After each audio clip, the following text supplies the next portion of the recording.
Welcome to Gridiron Ring, live right here on YouTube. NFL playoffs, Seattle Seahawks, Dallas Cowboys, live reactions, play-by-play coming up momentarily. Game will be kicking off within the next 10 to 15 minutes down in Arlington, Texas, at Jerry's World, AT&T Stadium in Arlington, Texas. So a rematch from week 3 between these two teams up in Seattle. The Seahawks won that. The Cowboys, they started 3-5. They got it cooking though around Thanksgiving like they normally do. And then they made the playoffs, won the NFC East, and are hosting the Seahawks here tonight on Fox. All these Fox commentators, and of course the thumbnail not working again. I don't know why, but these Fox broadcasters going over their predictions for this weekend's games. Earlier today, the Colts and Texans, they actually just wrapped up down in Houston. This game's taking place about a couple hours north in Dallas and Arlington, Texas, between the Seahawks and Cowboys. But the Colts went on the road to Houston for the second time in about a month and defeated the Texans 21-7. So they advanced to the divisional round. Now next week they will play at Kansas City either next Saturday or Sunday. So you guys got chat, questions, or comments, let me know in the chat. Be sure to hit the thumbs up button on this live reaction stream video right here on YouTube. Also be sure to like, follow, and subscribe on social media. Links are in the description below.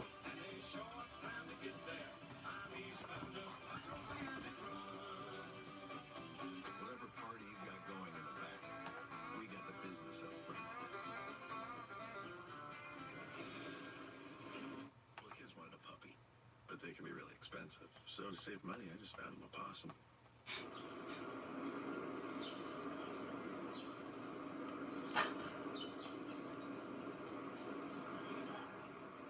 Dad, I think he's dead.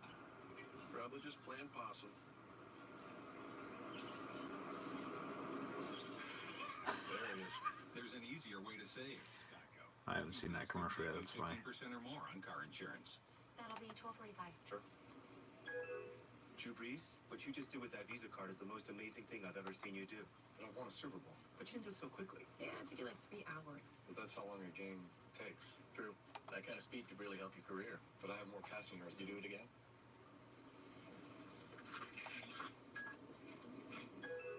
He just did it again like it was nothing. Thanks, guys. Now you can tap to pay with Visa at CVS. Visa, everywhere you want. There's some funny commercials out there, and then there's some stupid commercials out there. So I gotta fix this once again. The thumbnail obviously not working for some reason here tonight, so obviously gotta change that once again. Did the same thing earlier, so just bear with me. Like I said, you guys got chat, questions, or comments, drop those in chat. Choose any two or more like bread twists, specialty chicken, pizza, or salads for only $5.99. I'm taking the risk. Residential returns January 14th on Fox. There's this thing called the internet. The internet. The internet. Can you explain what internet is? Okay. This is day one of an entirely new world. Valley of the Boom, Sunday, January 13th at 9 on National Geographic. It is time for this marvelous playoff matchup between the Seahawks and Cowboys. Joe Buck is standing by with a call and with a nod to Seattle. Joe Buck and Troy Aikman, former Cowboy, on the call. Dak Prescott actually making his 50th consecutive start for the Dallas Cowboys. That's the most ever in franchise history. Hard to believe, to be honest with you, with all the legends at quarterback that the Dallas Cowboys have had throughout the years. Most notably, Roger Staubach, and then Troy Aikman, who is on the call, as I said, for Fox. Aaron Andrews on the field. But rematch, like I said, these two teams met week 3, and Seattle had won that. This is actually a rematch from the 2006 wildcard round as well in the playoffs. The Cowboys went up to Seattle. Tony Romo was backing up at the time. He's actually announcing for CBS. He'll be on the call tomorrow for the Chargers and Ravens. I'll be live right here on YouTube doing live reactions play of that game as well, along with the Eagles and Bears on NBC tomorrow afternoon at 4:30. So be sure to subscribe if you haven't done so already. But Seahawks hosted the Cowboys 2006. and it was coming down to the wire, and a bad snap. Romo couldn't get the hold down, ended up picking it up, running it towards the end zone, dove for the goal line, and did not get in. The Seahawks ended up winning, went to the Super Bowl, lost the Pittsburgh Steelers. But since then, the Cowboys really haven't had a whole lot of success in the playoffs either. They actually haven't won in the playoffs since 1996 when they won Super Bowl 30 over the Pittsburgh Steelers. So it's been going on 25 years, a very, very long time. So obviously everybody down in Dallas or across the world, uh, if you're a Cowboy fan, you're hoping for a win here tonight. So thumbnail is you. Yes, I know that I'm changing it at this very second. So, I mean, well, they come in and join, and there's nothing I can do about it. So I changed it, I saved it, and it goes back again. It does this. I just gotta mess with it. The thumbnail, that is. As I was saying there right before you tuned in, it was doing this to me earlier. Like the picture that I have saved on my phone, the promo pic that I put on social media, for some reason that's not working today. The past week that I've done it, it has. So I don't know what the deal is. Like I said before, if it's not one thing, it's another. But obviously, Cowboy fans overall, they need a win. They want to win, and yeah, they've played good this year. But I really don't know if they'll win tonight. I picked the Seahawks to win. We'll see what happens. That's why they play the games. It's not decided on paper. It's decided on the field. I've said that countless amount of times. So the game will be starting here within the next probably 5 minutes. Got the Seahawks down in Dallas playing the Dallas Cowboys. Chat, questions, and comments. Greatly appreciate it, guys. Junior Bacon Cheeseburger, America's #1 bacon cheeseburger. By giving you more of what you love. Because once again, like with the thumbnail, it saved and it said go live, so I went live, and I've been on here, 10 minutes now probably, and obviously it changes it back to the other regular thumbnail, so it's just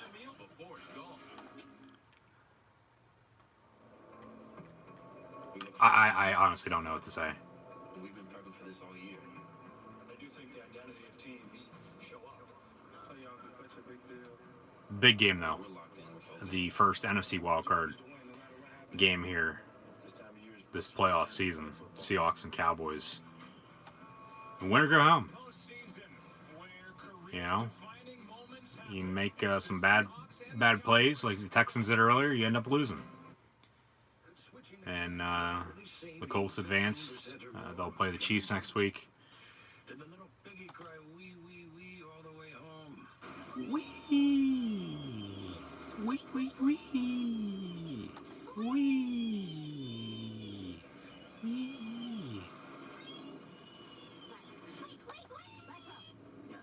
You're home. Oh, cool. Thanks, Mrs. A. Geico. 15 minutes could save you 15%. That's awesome that they brought that commercial break. I think human interaction is Yeah, I've changed the thumbnail like 10,000 times since I've been on here, and I've clicked save, and it still goes right back to the other one. Now you pick for $6 at Burger King. Choose either the $6 King Box with a flame grilled Robert fries, a drink, and 2 cookies, or choose from the 2 for $6 mix or match deal. Make your best pick for $6, only at Burger King. Fox Sports. Weekdays on Fox 8, justice is served. Did it change over, John? You want to take a look for me? I know earlier it took it a while to change, but eventually it did. Hot bench. You made no promises to him. You made no guarantee. In People's Court. Because it says changes saved, and the picture that I want is there. But I highly doubt it's popping up on everybody's device. When you think of trucks, you think of Ford trucks. And when you think wide selection of F-150s, you think of courtesy Ford. The 2019 F-150s has unbeatable capacity. It hauls more and it tows more. It has the most pulling power, period. Can you guys hear me all right? It's built Loud and clear. You guys can see me. I'm not froze up. No technical difficulties, hopefully. Be sure to hit that thumbs up button. Also, like, follow, and subscribe. Video quality all right on your end, so make sure. Save money. Park Home Price Drop. Your only 2019 way to shop. Take $250 off. We're gonna add some with no interest. tags to this live stream as well. Reclining sofa $488. See what we got down here. $698. New mattress $598. Complete your New Year's mission now at Park Home Price Drop. Your only 2019 way to shop.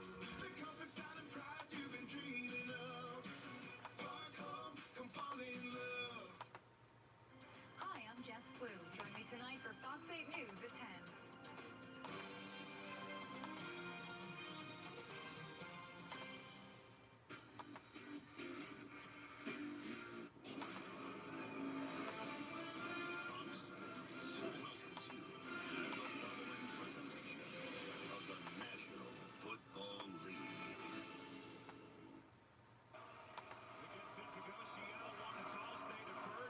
Seattle won the toss, and they have deferred, so they will kick off. The Dallas Cowboys will receive here tonight.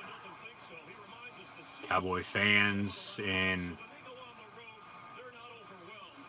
the stadium. Looks like a sold-out crowd. They're waving their white towels around.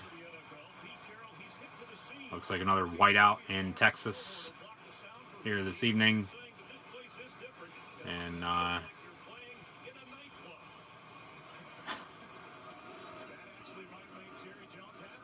yeah, probably would. So Sebastian Janikowski, the longtime Oakland Raider, on to kick off for the Hawks. Dak Prescott and Ezekiel Elliott will touch the ball here first.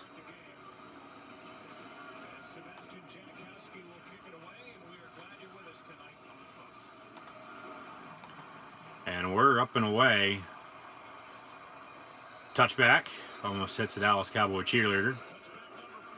So the Seahawks will begin, or excuse me, the Cowboys will begin after the Seahawks kicked off at the 25-yard line. So the former Mississippi State Bulldog, Dak Prescott, in at quarterback for the Cowboys.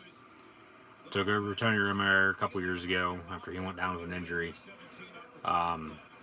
Actually, like I said there earlier, starting his 50th consecutive game as the Cowboy quarterback, the most in franchise history. And he's under center to begin this game at the 25-yard line. Man in motion, they give to Ezekiel Elliott, the former Ohio State Buckeye, and he gets out to the 33-yard line. Gain of 8. So the Cowboys got rest for Zach Martin, got rest for Tyron Smith and Ezekiel Elliott, and got the win and momentum. That was a good day in the Meadowlands, and we look at this offensive line with the two Pro Bowlers. Both have been banged up this year, and as I said, both got the week off last Sunday. Yes, they did, but Xavier Su'a-Filo, their left guard, he got the week off this week, and so they're going with the rookie Connor Williams, who started the first 8 games at left guard. 2nd and 2. Prescott under center once again. Fake the give to Zeke. Prescott rolls out near side here. Pass complete to Amari Cooper, another former Oakland Raider, who was actually traded at the trade deadline this past year. He's made a big impact with Big D. That's a catch. They're saying incomplete, but that's a catch. The Seahawks are saying incomplete. They rolled it to catch on the field, so 1st and 10 as we're underway here. 13:55 to play in the first. Man in motion, give to Ezekiel Elliott. And he gets past midfield on 2nd down, on 1st down. And he gets about 5-6 yards. It's going to be 2nd and medium.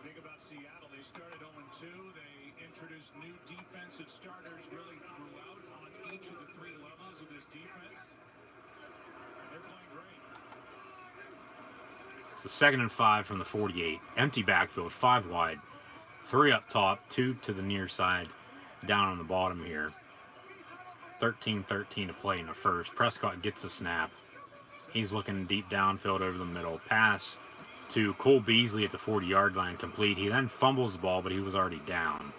So going to be another first down and 10 for the Dallas Cowboys. Now Beasley, slow to get up. They're going to blow the whistle, injury timeout.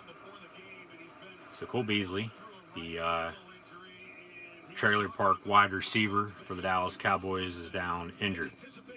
Questions and comments, guys, greatly appreciate. Drop those in chat. Like, follow, and subscribe on social media. Yeah, cue the injury music. Yeah, as they go to commercial. So, thanks for watching. Like, follow, and subscribe on social media. Hit that thumbs up button. Links are in the description below. Who's a Honda owner? Yeah, you guys have Toyotas. I wonder if the thumbnail changed, because I changed it. I added tags, Is the most reliable car. and we'll see what happens here. Basically, everyone in my family has a Ford. Very reliable. Well, actually, it's not Ford. What? I guess surprised it's Honda? No. Honda's reliable. In fact, it did change. That is very, very surprising. Okay, we'll take it. At least it's not me. At least it's a custom thumbnail I have already made up. So, all right. I'll take it. Oh my god, it's Chevy. You have me bragging. Obviously, like I said earlier, during the other stream and now, not the thumbnail I would have liked to use. Hopefully the one I have for tomorrow will work. If not, I'll have to do the same thing tomorrow as I did today. So we're up and rolling, folks. Thanks for tuning in. Thanks for watching. Commercial break at the moment. Dallas has the ball 0-0. Got an injured Cowboy on the field. That's Cole Beasley. So that's why they're taking a pause for the cause, and we'll get back to the action here very, very shortly.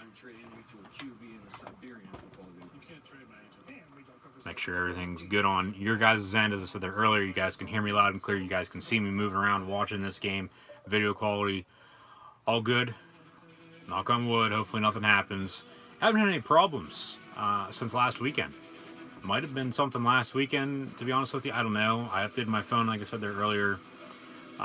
It was something with YouTube, though, I think, at the same time, because other people live streaming were having problems as well. But hey, as long as it's working, I don't have any problems. You know, it's all fine and dandy then. So 0-0 Cowboys and Seahawks. They drink blood. Why don't you just call them vampires? There's no such thing as vampires.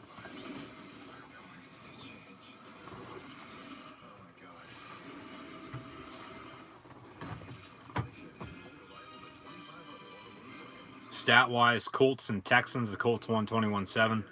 Final stats of that: Andrew Luck, 19 of 32, 222 yards passing, 2 touchdowns and an interception. Marlon Mack ended 24 carries, 148 yards and a touchdown. Andrew Luck, 8 carries, 29 yards. Come back to the action here. 1st and 10 from the 34. Man in motion, fake the give to Zeke, then pass to him. Screen pass here near side in the flat, and he gets about 9 yards. So 2nd and short coming up for Dallas. Indianapolis receiving, T.Y. Hilton, 5 catches, 85 yards. Inman, 453 and a touchdown. Chester Rogers, 446. Eric Ebron, 3 of 26 and a touchdown. Houston passing, Deshaun Watson, 29 of 49, 235, a touchdown and a pick. Deshaun Watson rushing, 8 carries, 76 yards. Dallas, 2nd and 1 from 25. Handoff. Ezekiel Elliott gets just enough for the 1st down. So gain of 2, maybe 3, depending on the spot. Another set of downs coming up for the Dallas Cowboys. Cowboys going left to right across your television screen. Lamar Miller had 5 carries for 18 yards, and then Houston receiving Kiki QT 11 catches, 110 yards, and a touchdown. DeAndre Hopkins had 5 catches for 37 yards.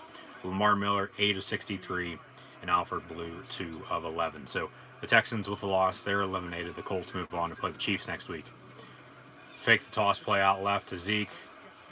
Pass is incomplete here, near side in the flat.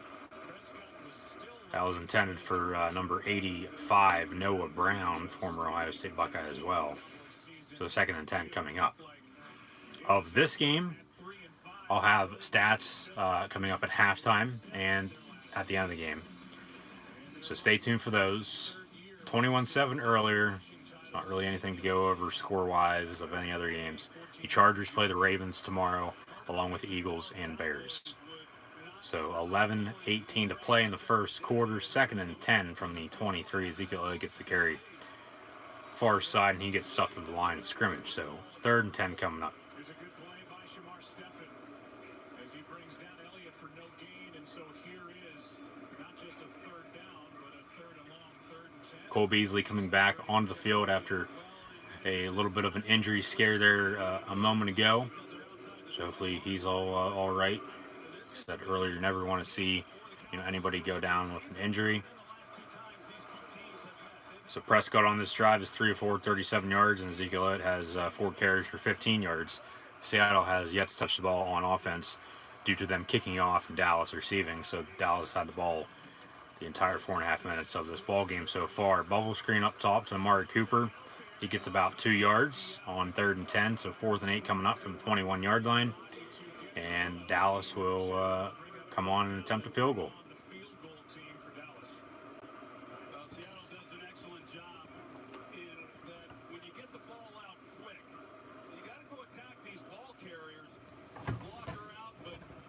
Brett Maher on to attempt a field goal.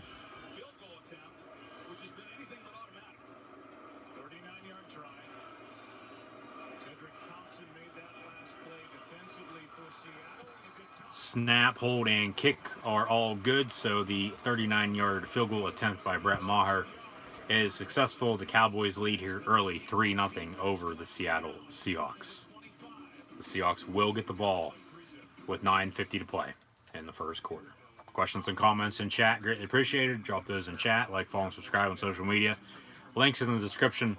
Also hit that thumbs up button right here on YouTube. You can always depend that you're going to be able to get someone on the phone. Those people are going to be friendly, and they're going to be able to help you with whatever you need done. You never feel like you're just a number. You always feel like an individual when you're dealing with USA. I'm Joe Lombardi, and I'm a USAA member for life. USAA. Get your insurance quote today.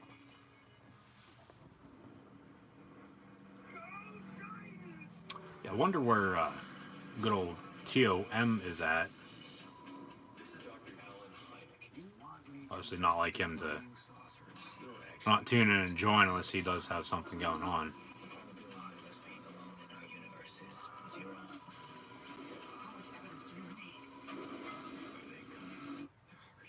What do you think about AEW there, John?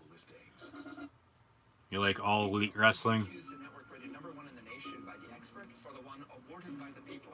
Correct. You don't have to choose because Switch to the network awarded by Root Metrics and JD Power. Buy the latest Galaxy phones, get Galaxy S9 free. Travis Kelce. Sir? Your order. Awesome. Everyone's hyped because McDonald's 2 for $5 is back. So mix and match your choice of 2 favorites and get to celebrate. thanks for coming today. So some of you are Honda owners and some of you are Toyota owners, right? Will you be surprised to hear that Honda is the most reliable car company? I know. Honda's reliable. Well, it's actually not Honda. I mean, I knew in my heart Toyota is one of the best brands out there. It's actually not Toyota either. It's Chevy. You had me bragging. Based on a nationwide survey, Chevy is more reliable than Honda and Toyota. Wow. I'm so impressed. Chevy's killing it. That'll be $12.45.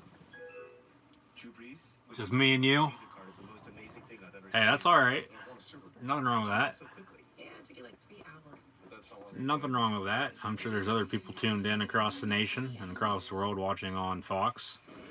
Just be sure to share it on social media, get it out there, get more people to tune in and listen. 2006 wild card game down by 1 with a minute 19 remaining. The miss and a snap on the field goal. I remember watching that game. Would retire after that game. Tony Romo is now a TV guy, so he gets it. He knew it was coming. Well, that was a crazy finish, as we know, for those of us that saw it. And really, the last 2 times these teams have met, well, there's been some crazy plays in those and some tight games. Not a whole lot of scoring overall when these 2 teams meet. So Dallas kicks off. Seattle takes a knee in the end zone for a touchback. So Russell Wilson and company will have the ball at the 25-yard line. To the Super Bowl and lost to the Colts in the Super Bowl we'll flip back and forth between some other events that are going on at the moment too. I know earlier Kansas went down in college basketball. They lost Iowa State.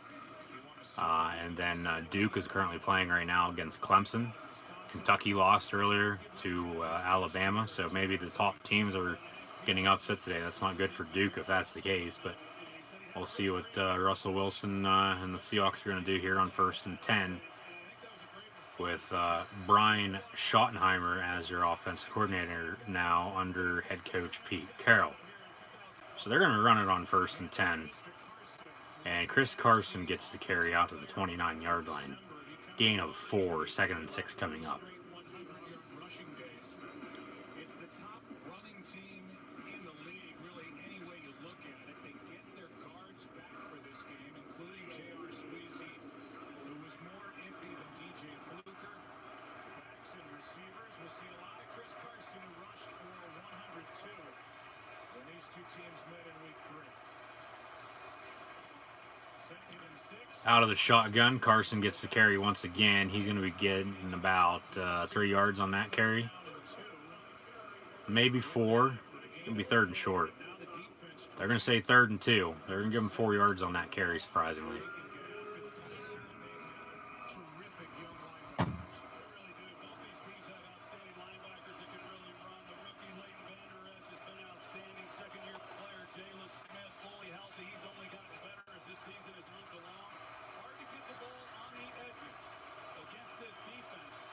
So 3rd and 2 from the 33. Empty backfield now. Wide receiver, running back motions out wide to become a wide receiver. Wilson gets the snap, and he runs around in a circle there. He's going to throw. Pass deflected. Incomplete. 4th and 2. Seattle will punt.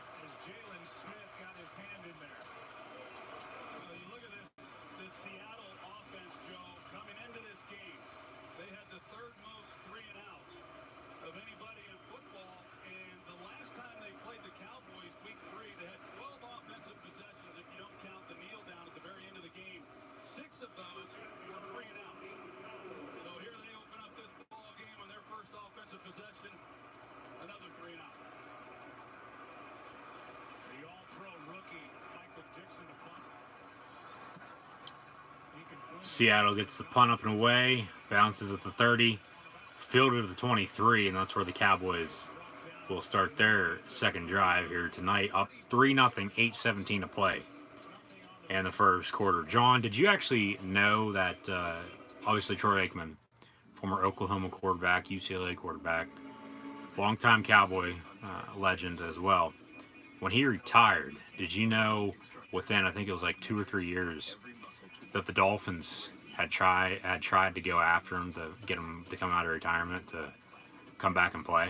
Did you know about that? You learn something new every day. I saw that probably it was the past couple weeks. I think it was 2 weeks ago. It was in his football life. He was saying that he actually thought about coming out of retirement to go play for the Dolphins. So I was shocked to hear about that, but you know, they'll move on. I mean, they obviously did, not signing him, and they've made the playoffs a few times since then. Really haven't had a franchise quarterback though since Dan Marino, and I think that's what they'll be looking for either free agency this year or in the draft, whoever they decide to take a chance on. Who do you think they'll take a chance on? I know we've talked about this before, but let me know in the chat. Also, be sure to like, follow, and subscribe on social media. Hit that thumbs up button, guys. Greatly appreciated. Just a commercial break at the moment. The Cowboys will get the ball back up 3-0 after the Seahawks punt. But I was actually very shocked to hear that Aikman almost came out of retirement to go play for the Dallas Cowboys. You did hear that, okay. For you. Oh my gosh, a cat. Wow, I've never seen you smile before. Did I do it right? Yeah. Thank you. TurboTax Live, now with CPAs on demand. Be sure to hit that thumbs up button, guys. Hit that thumbs up button, guys. It'll get out there to more people. You also subscribe.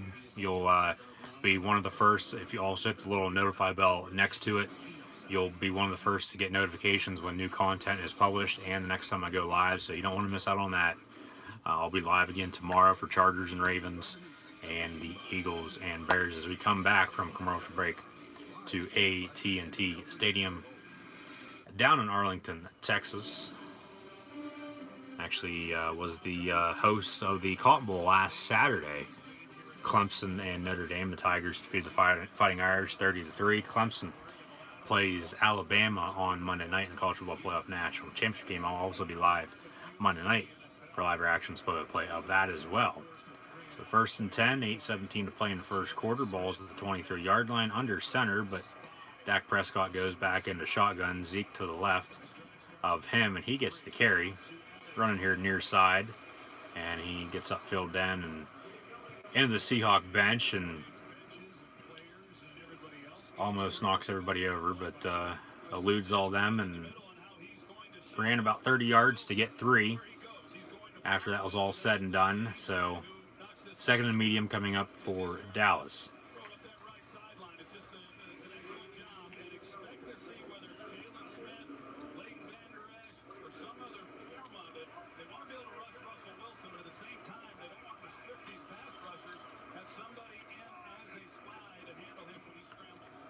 Second and 7, Prescott looking to throw. Runs back here near side. Pass almost caught, deflected, and then almost intercepted and almost caught again by Dallas, but incomplete. 3rd and 7. What a sequence that was. The awards for this year will be announced at the NFL Honors Ceremony February 2nd, 2019. About a month away, a little less than a month. Groundhog Day 2019. At 9 p.m. on CBS the night before Super Bowl 53, also on CBS the next day down in Atlanta, Georgia. So the playoffs begin today, and they'll conclude with Super Bowl 53 on February the 3rd. 3rd and 7. Slant pass, complete to the 40-yard line. Alan Hearns, former Jaguar, on the reception. He's down now with an injury, whether he's faking it or not. He looks like he's in some serious pain now. That's 2 Cowboy wide receivers that have gone down with an injury here early on. And they go back. Oh my God. That's a broken ankle for sure. Oh my God. Okay, yeah, he's not faking that. There's no way in hell he's faking that. That's a broken ankle. So Hearns is down after the reception. That's going to suck for the Cowboys. Commercial break once again. That's like Gordon Hayward. No, that's not as bad as Gordon Hayward or Kevin Ware. Those you could see clear as day, the bone breaking through the skin for a compound fracture. That just snapped. Obviously, those other ones snapped too, but obviously he has some clothing on around his, ankle, his lower body. And, yeah, that's not good by any means, but that's not as bad as the other ones, I don't think. But, yeah, it's still not good either. So, yeah, broken ankle coming up here for Alan Hearns of the Dallas Cowboys, and his season will more than likely be over.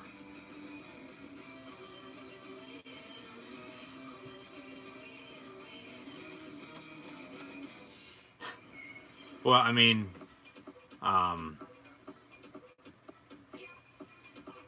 they show replays on mostly every play. Replay should be shown. I wanted to see that again and again. Well, it's going to be all over YouTube here, that's for damn sure. Be sure to like, follow, and subscribe. Links are in the description. Like I said, they show replays on basically everything anymore. So I'm not surprised, but it is what it is.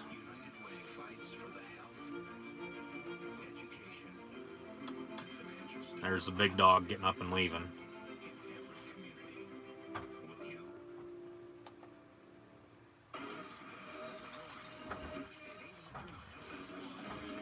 Penn State, Michigan the other night. Wolverines got the best of the Lions, and now Pat Chambers is dwindling his career down in Happy Valley, they brought the cart on the field.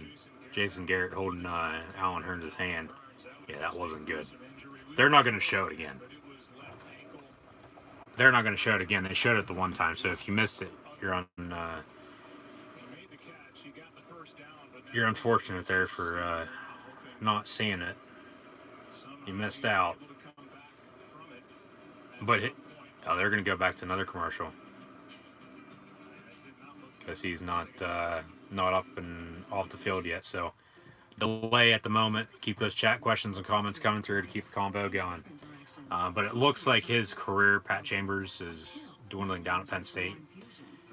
If they don't make the tournament, even if they make the NIT again this year, they don't make the regular tournament, the NCAA tournament, him being suspended for tomorrow's game versus Wisconsin now, I believe you are attending that, if I'm not correct there, John.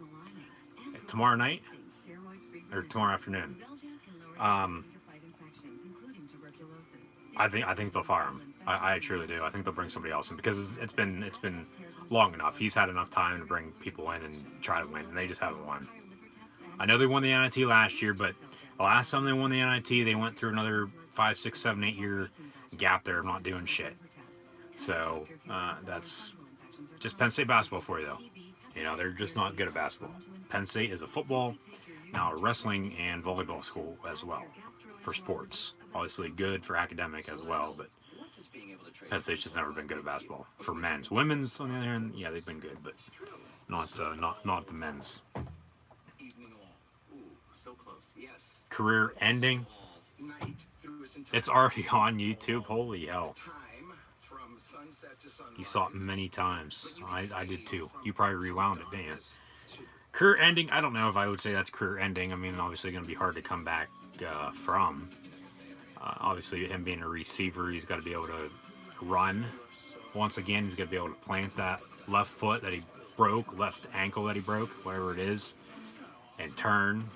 You know, any injury is tough to come back from, but he'll play again. I think he'll play again. I don't think that's career ending. Look at Gordon Hayward. Hell, he had a compound fracture, and he's playing this year for the Celtics. Kevin Ware never really got off to the right foot again, or the left foot, left ankle for this matter. And they're putting Hearns on the backboard to put him on the stretcher. Dude is balling. He is. Well, I think we would be as well if your ankle snapped like that too. So yeah, that's not good. I wonder how many views it has on YouTube already. You want to check? Seahawk players also showing their support. Cowboys still have the ball. They'll still have the ball after this because there was a first down catch and run there by Alan Hearns, who got injured on the play. So it's 3-0 Dallas over Seattle. So 1st and 10 coming up, 7:28 to play in the first. But we got a delay at the moment still, waiting for Hearns to get put on the stretcher and get taken off the field. There's 108 in the first minute, 12 thumbs up and 271 views now. You hope this deflates the Cowboys. Cowboys fans giving him a standing ovation along with Cowboy and Seahawk players showing their support, as I said. So they'll do the old what was that, Madden whatever, the 1 year they actually did bring the ambulance, the cart onto the field and would take players off if he got injured. So he's going to be put on the cart, and like I said, obviously you don't want to see this at all for anybody. You never want to see anybody get injured, but sometimes it happens to the best of us, and then we come back, and have the best part of our careers after the injury. So I was going to record it and upload it real quick if it wasn't already, get the popularity. Yeah, I could have done the same thing, but I'm on my phone at the moment, so I wouldn't have been able to record and upload it. Oh well.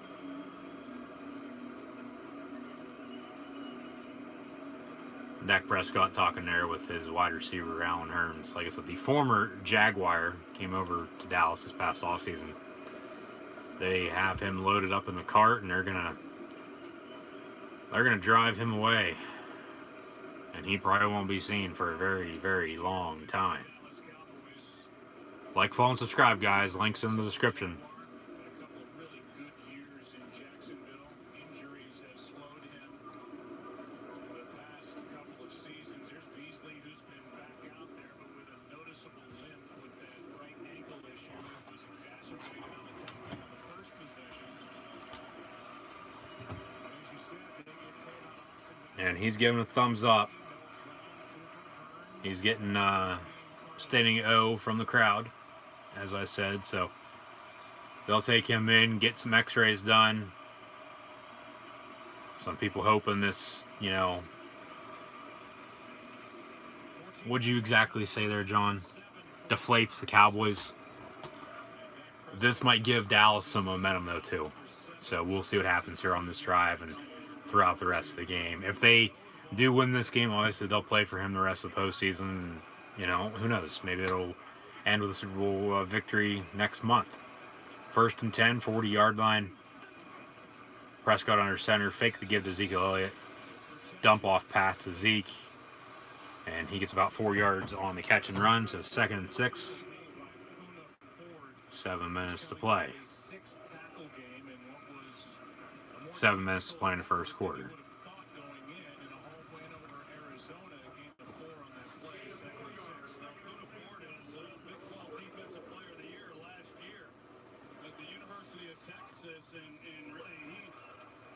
Seahawks playing for their late owner.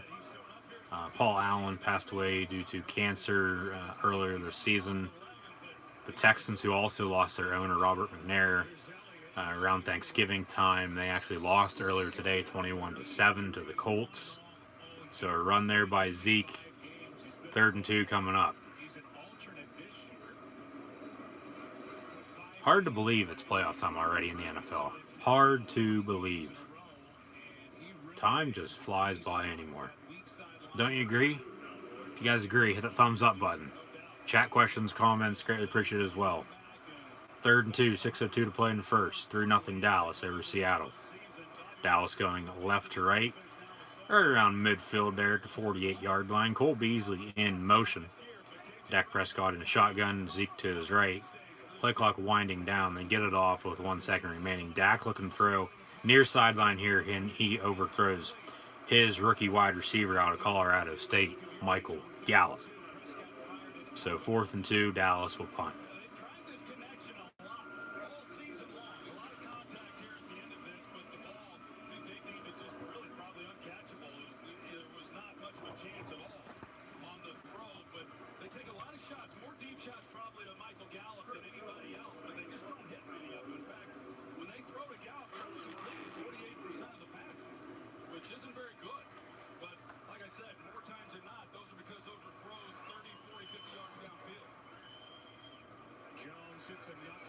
And a punt.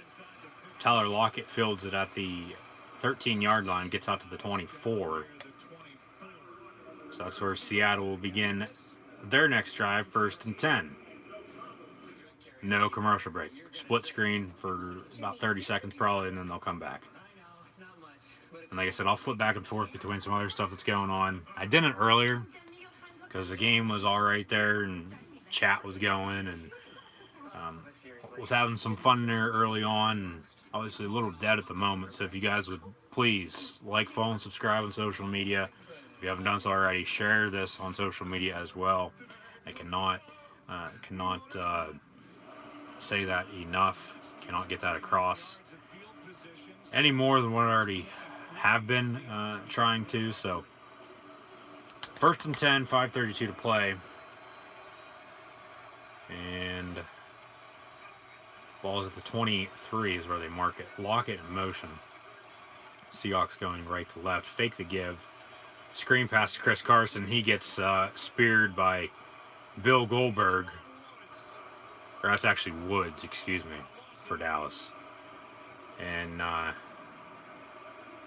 going to be 2nd and long. See where they mark that at. He got tackled right at the 14-yard line. Boom!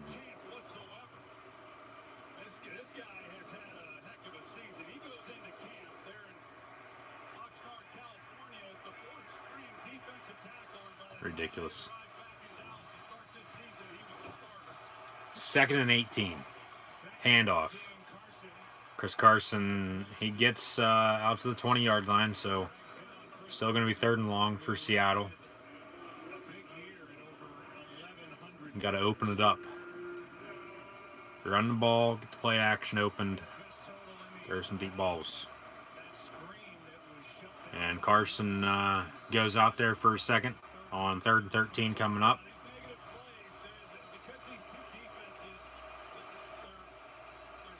And number 27, Mike Davis, is in the ball game for the Seahawks. He motions out to the slot here near his side on 3rd and 13. Ball at the 20-yard line. Seahawks down 3-0. Wilson gets the snap, looking over the middle, almost gets sacked. He's going to run it. He's going to get about 3 or 4 yards out to the original line of scrimmage. So that's where Seattle will have the ball, and that's where they're going to punt. That's where they're going to punt, and Dallas will get the ball back.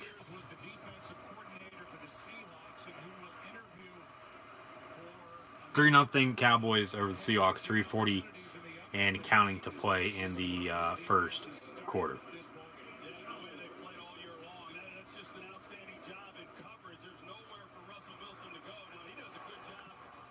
So get the punt up and away. Dallas will field it at the 21. That's Tavon Austin, former West Virginia Mountaineer, and he gets out to the 28-yard line.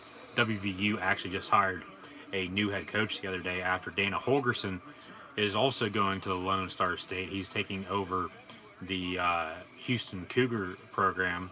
So they actually hired Neil Brown the other day, but they're showing a promo for the 2019 Daytona 500, February 17th on Fox. So I'll be tuning in to watch that. I don't know if I'll be doing live reactions play-by-play of it, for that matter, but we'll have to find out and see. I'm sure the WWE pay-per-view schedule, I think they might have a pay-per-view that night or the week later. I'm not 100% sure on that. I have to check. John, if you want to check on that for me, that'd be greatly appreciated.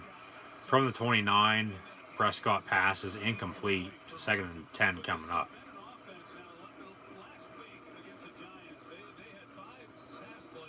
Got another whistle here. Hopefully it's not another gruesome injury. We saw one of those just a moment ago with Alan Hearns. Looks like he broke his ankle, and he'll be done for the season, that's for sure. Ooh.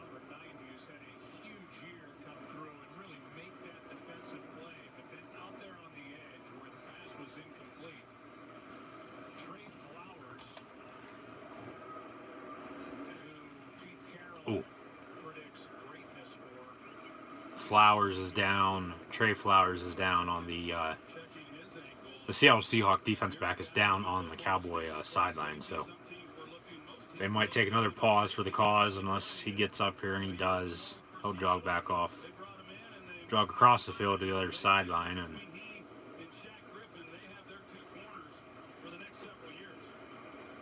we'll move on.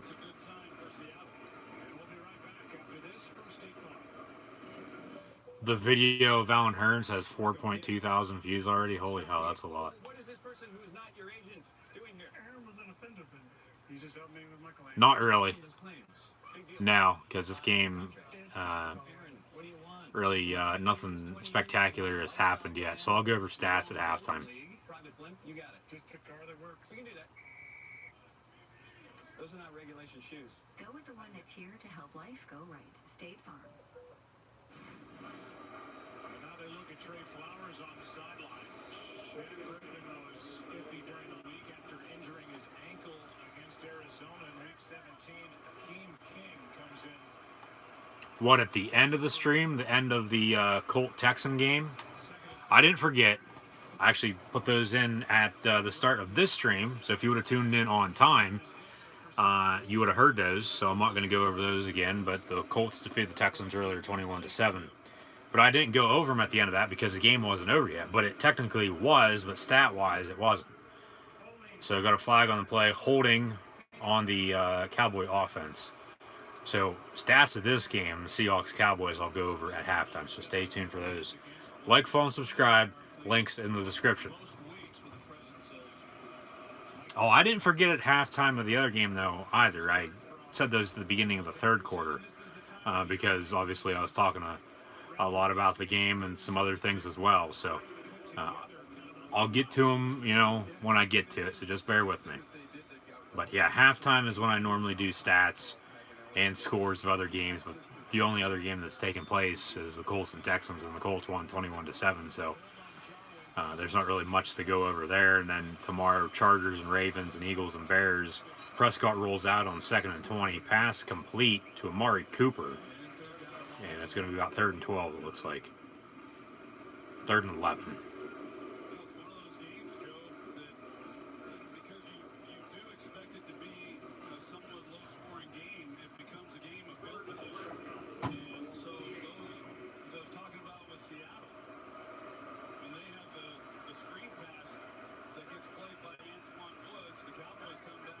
Ball at the 28-yard line. Cowboys going left to right across your television screen. 2:28 counting to play in the first quarter. Prescott gets the snap, looking downfield. Passes here near side.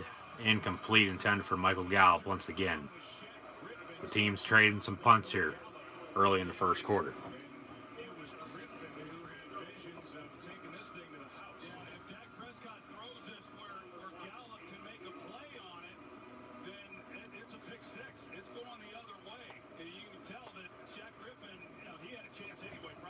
So 2:20 playing the first, and Dallas will punt. So like I said, both teams just trading some punts back and forth here. Not really that exciting here. Early on, I mean, Dallas, they drove downfield with their first drive, kicked a field goal, and then here they punt once again down at about the 15-yard line. Now they're going to spot it. Oh. They're going to spot that at the 27. So that's where Dallas touched it at first. So that's where the Seattle Seahawks will begin their next drive. But Seattle, they've punted every drive. Dallas has punted every drive since they put up 3 points. Had the injury. Other than that, nothing's going on here. That's a very good stat for Pete Carroll. 7 playoff appearances in his 9 seasons as the Seahawk head coach after taking the job after leaving USC, winning a couple of national championships with the Trojans. So 1st and 10 for Seattle.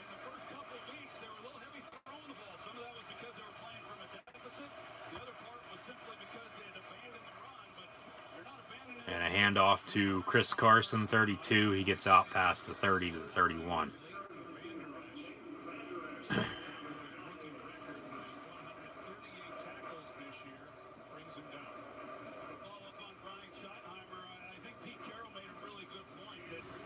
Second and 6.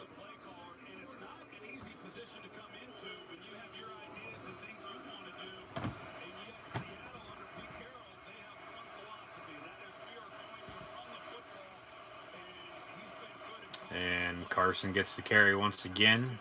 Gain of about 1.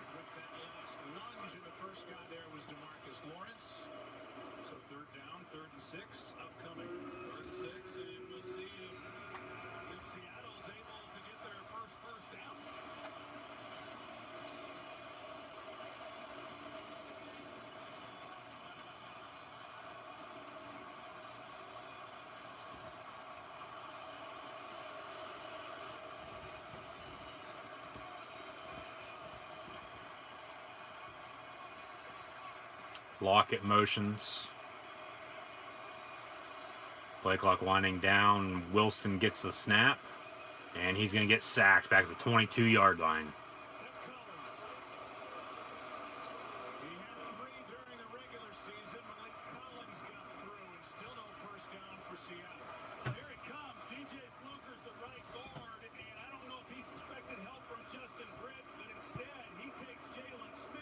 Wilson got a finger to the face. Yeah, that is a face mask, but wasn't called. Oh well.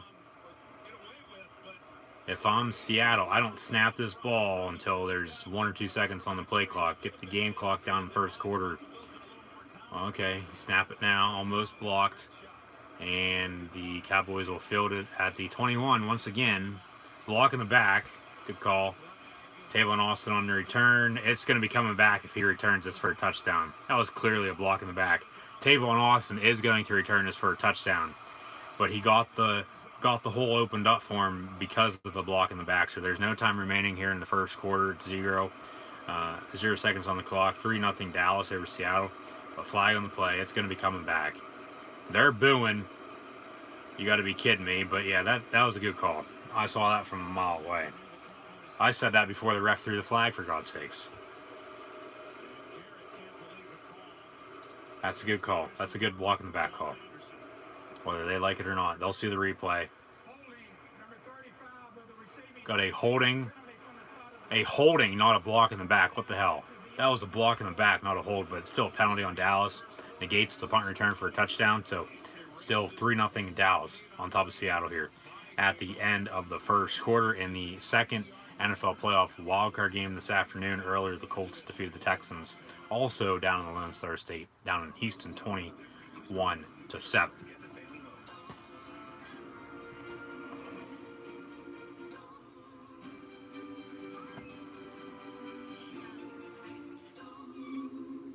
Seahawks offensive line couldn't stop P.O. right now. No, they could. They could. Don't say that. No, they very well could. Yeah, blocking the back. Hey, Daryl, would you choose the network rated #1 in the nation by the experts or the one awarded by the people? Correct. You don't have to choose, because Switch to the network awarded by Root Metrics and JD Power. Buy the latest Galaxy phones. Get Galaxy S9 free.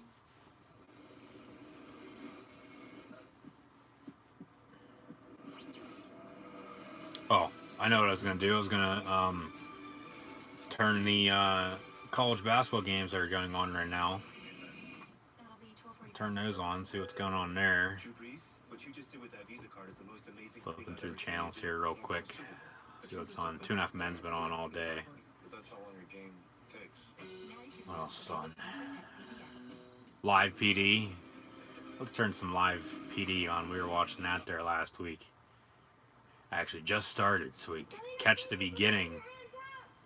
And there's a report of burglary in progress out in California. So they're telling them to come out with their hands up as they would. And they got their guns drawn.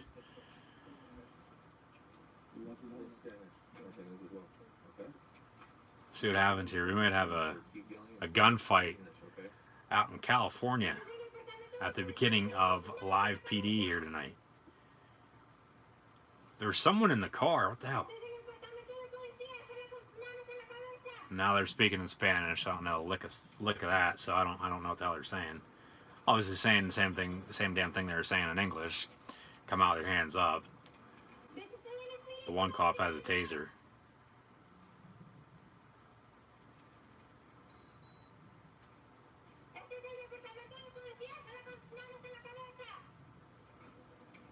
Hopefully there's not a bomb on the car or anything like that. When I came, he said that they just saw. The car just arrived, I guess, before they got there. Let me just go confirm. You cleared all this over there? I cleared all these trucks. So from that visual, can you get a better visual inside the car, Mike, from that angle?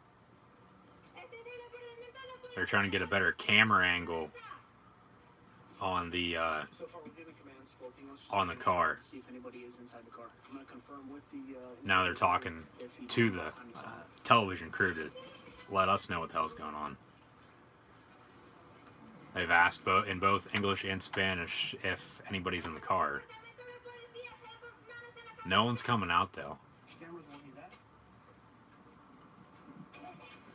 Now they're just talking to a pedestrian. I guess he has some pictures of the car, of people in it. Let me know when the game comes back on there. Still can't understand what the hell they're saying because I don't speak a lick of English or a lick of Spanish. I speak very fluent English. The only language that I know. So. I can't tell if it's one in there or if it's just a jacket laying there. 1, I'm Dan Abrams, and this is our control center at A&E Network headquarters. 2nd and 5, so the game's back on. Police Department. Okay, we're going to turn the game back on. So Ezekiel Elliott there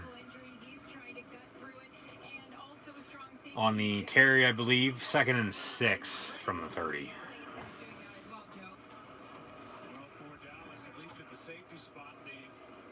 Supercross season starts in an hour. You watch Supercross. 2nd and 5 from the 30. Noah Brown in motion. 3-step drop for Prescott. He rolls out right. Pass complete to Cole Beasley. Gets shoved out of bounds there by Griffin.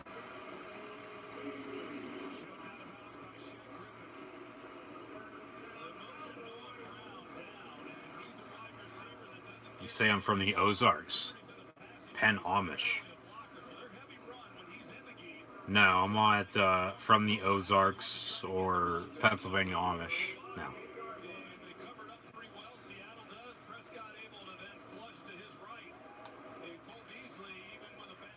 1st and 10, 38-yard line.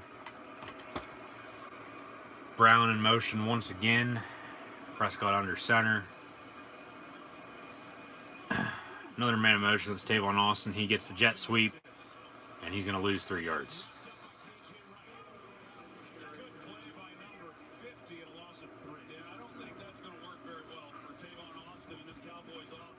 No, you're not. You're nowhere close. You're nowhere closer.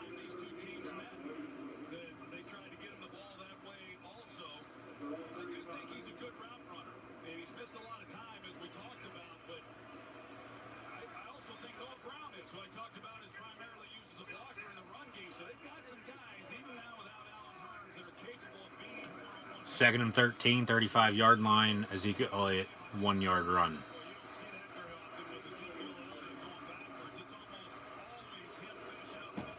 No, you're just quit guessing. You're nowhere close there, buddy. You just be wasting your time guessing, trying to figure out. But no, you're nowhere close. 3rd and 12, 36-yard line.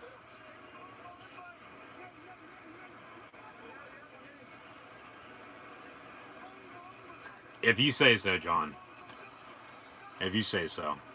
3rd and 12, timeout. No, actually got a flag. Delay a game.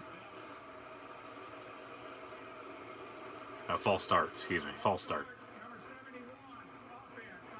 False start on Collins. Lael Collins, former draft picked out of LSU. Had some... well, Seattle did jump a little bit. Got him to jump there, so goes both ways. They'll make up for it eventually tonight. So instead of what? It was 2nd and 13, it's going to be 2nd and 18. 3rd and 17, excuse me, from the 31. And Prescott, he's going to dump off to Ezekiel Elliott. And he gets tackled at the 40-yard line, and Dallas will punt once again. 10:32 to play in the first half. So, penalty obviously hurts there. Would have been close to the marker if they didn't get the false start. But you move on. You just keep playing football. You just keep playing your game that you came to play. So we'll see what happens here as this NFC wildcard game moves on throughout the night. 10:03 to play in the first half. Dallas punting. Once again, they get the kick up and away. Lockett fields it at the 10-yard line. Seahawks going left to right. Lockett's going to return it out past the 20. Going east-west. You got to run north-south there, buddy. I know you got to hit a hole, but he gets tackled at the 22-yard line. So the Seahawks have the ball down 3, 9:48 to play in the first half. We're going to turn live PD back on and see what's going on there. See if they still have the California segment going on. And no, they're actually down in South Carolina. Somebody got pulled over. Report of fight in progress. So, wonder what the hell happened there. Come here.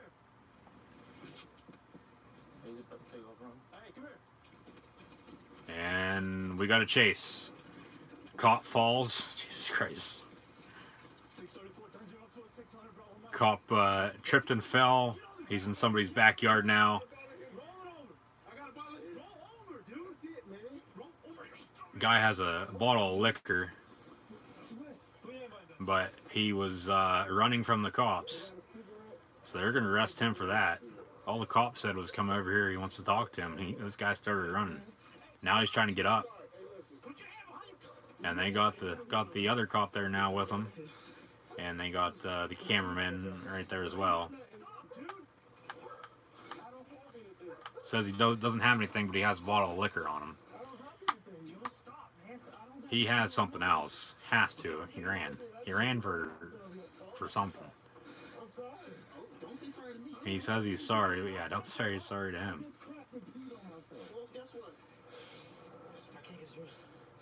They can't get the cuffs on him.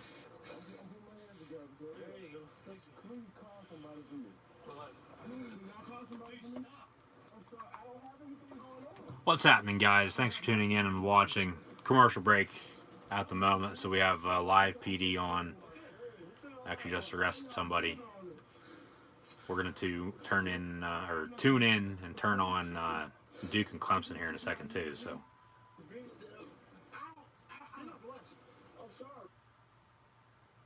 some stupid people out there, that's for damn sure. West Virginia also playing Texas in college basketball, but Clemson at Duke. Let's see who's winning that. Commercial break, of course. And then West Virginia, Texas actually just started at 9 o'clock. So early on, actually, we still got a couple minutes to play between South Carolina and Florida. Gators winning by 1.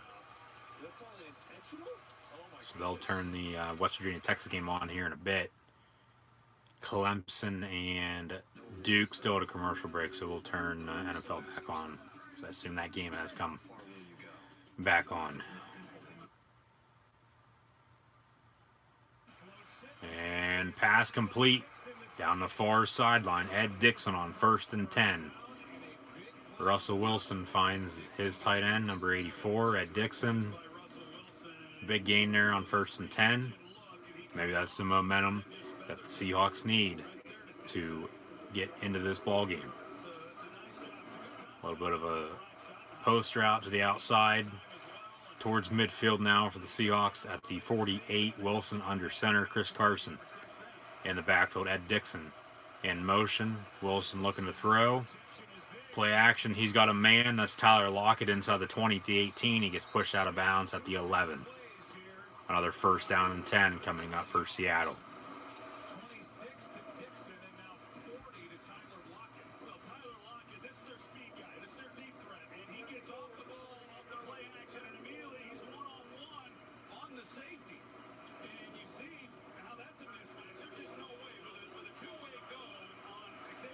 Is that actually up in Bradford?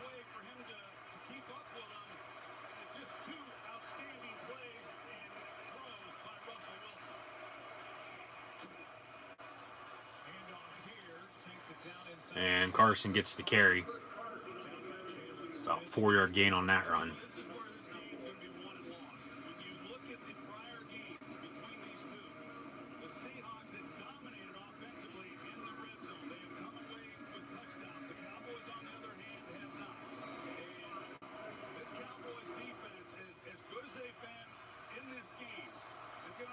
Second and 6.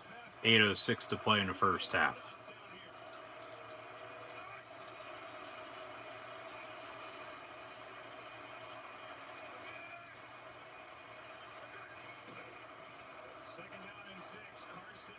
Carson gets the carry, gets stuffed to the line of scrimmage.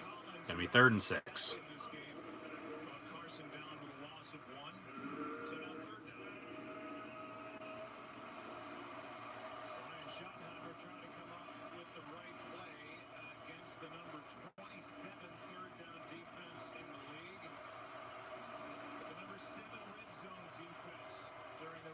Season for Rod Merrill.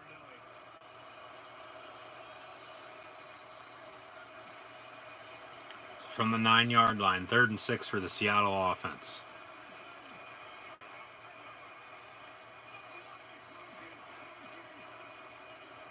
Dixon in motion. They get it off before the play clock hits 0. Pass incomplete, intended for Dixon. So Sebastian Janikowski will come on and attempt a short field goal to try to tie this ball game up at 3.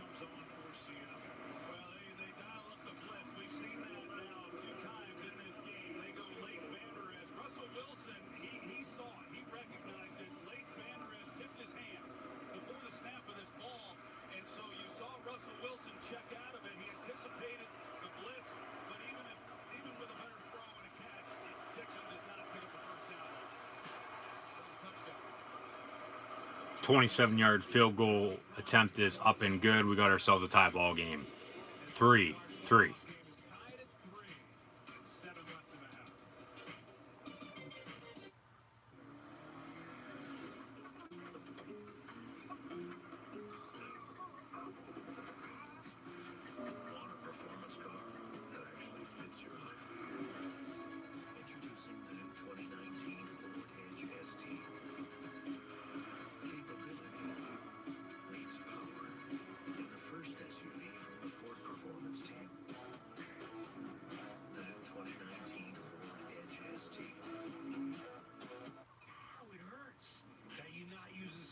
Tools to manage your business. You work too hard to work this hard. Collecting receipts?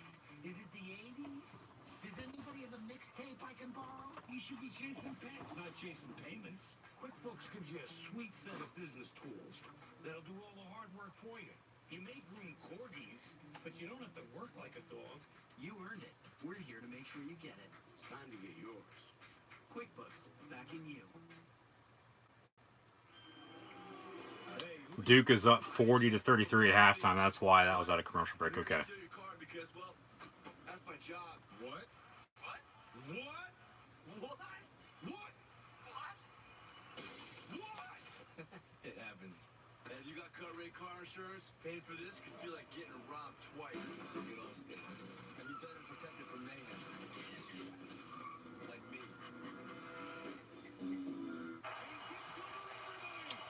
I'm actually not on my cell phone. Well, technically I am. That's how I'm live streaming right here on YouTube. So thanks for watching. Be sure to like, follow, and subscribe on social media. Links are in the description below. So commercial break, Dallas Cowboys and Seattle Seahawks tied at 3. We're going to turn, we were watching live PD. Duke Clemson's at halftime.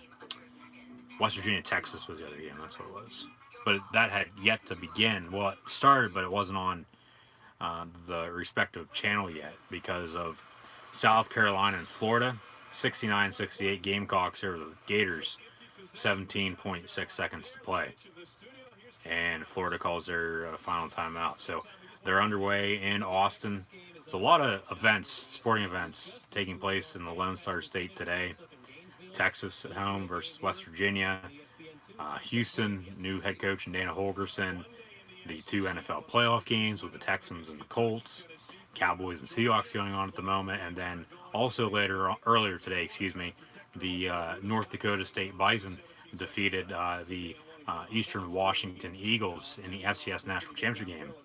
So they won, North Dakota State did. They won their 7th national championship in the past 8 seasons. So shout out to them. They are losing their head coach, Chris Klieman. He's going to Kansas State now. So they end their season on a high note, though. Win the national championship once again. And Texans, they lost. It would suck if the Cowboys lose as well down in Texas. Everybody in the state of Texas, and being Texans or Cowboys fans, they would obviously be very, very disappointed. But hey, you win some, you lose some, you move on, and hopefully we do get the top 2 teams in the NFL come Super Bowl 53 early February. So early between West Virginia and Texas, nothing really special. I was just flipping through the channel and seeing what the hell else was on. So we're back here to the action between Seattle and Dallas. Flag on the play. Dallas has the ball.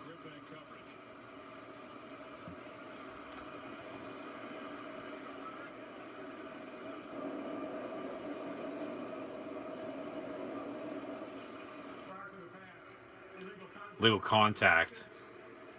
on the Seattle defense. And that is on Shaquem, or is that Shaquille? It's on one of the Griffin twins. The Shaquem's the one that doesn't have the one hand. Yeah, Shaquille is his other brother. They both play for the Seahawks. Incredible story for both of them, too, by the way. So 1st and 10 for Dallas, 30-yard line. Man in motion. Prescott under center. Zeke, he's going to get the carry.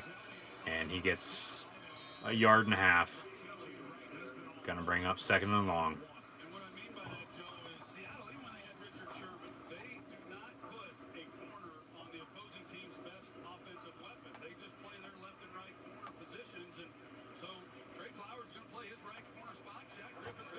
Second and 9, 6:33 and counting to play.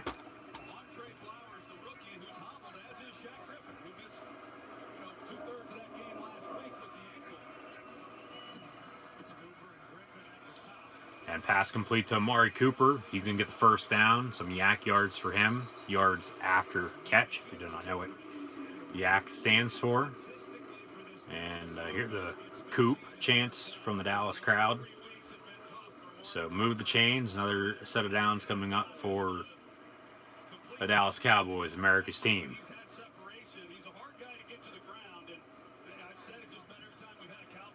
From the 47-yard line now, as Cooper has 10 yards to catch, 4 catches for 40 yards. Prescott under center once again from the 47-yard line. 5:47 to play. Prescott hands off to Ezekiel Elliott. Run up the far sideline. He gets the first down. Got a flag on the play. Maybe a hold. Elliott gets knocked out of bounds. Hard hit there.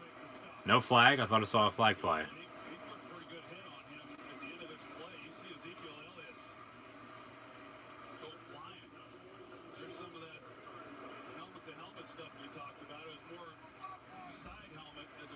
No penalty. I thought I saw a flag. 1st and 10. Another handoff to Zeke. And he's going to lose a yard. They'll give him forward progress. They'll get back to the line of scrimmage. So 2nd and 10. Getting chippy there. Got some smash talk there between the two teams. Frank Clark from Michigan has played in Seattle his entire career. Bad mouth and some Cowboy offensive linemen and vice versa. Rightfully so. 2nd and 10, 40-yard line. Prescott, he's going to get sacked back at midfield by no one other than the guy I was just talking about, number 55, former Michigan Wolverine, Frank Clark.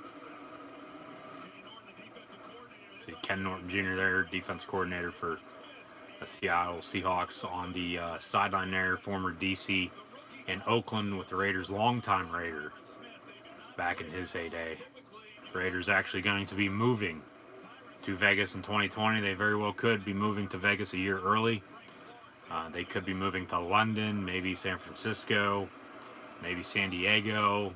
We'll find out and see what happens. Play clock winding down for the Cowboys. 3rd and 20 at midfield after the sack. Prescott dumps it off to Zeke Elliott on the slant over the middle. Zeke makes a move, gets to the 35-yard line, it looks like. So going to be 4th down now. There was a report, actually he gets to the 40-yard line, excuse me. The 38, I think that's where they're going to mark it at. There's actually a report out there at the moment. And obviously these are just reports. All rumors, nothing's official until all the I's are dotted and the T's are crossed. And Brett Maher is actually going to come on and attempt a very, very long field goal. A 58-yard field goal attempt, as long on the season is from 60 to his kick is up, and it's going to go wide right. No good. So still got ourselves a tie ball game. 3:12 to play in the first half. 3-3 Dallas and Seattle. Seattle will take over from the spot of the hold.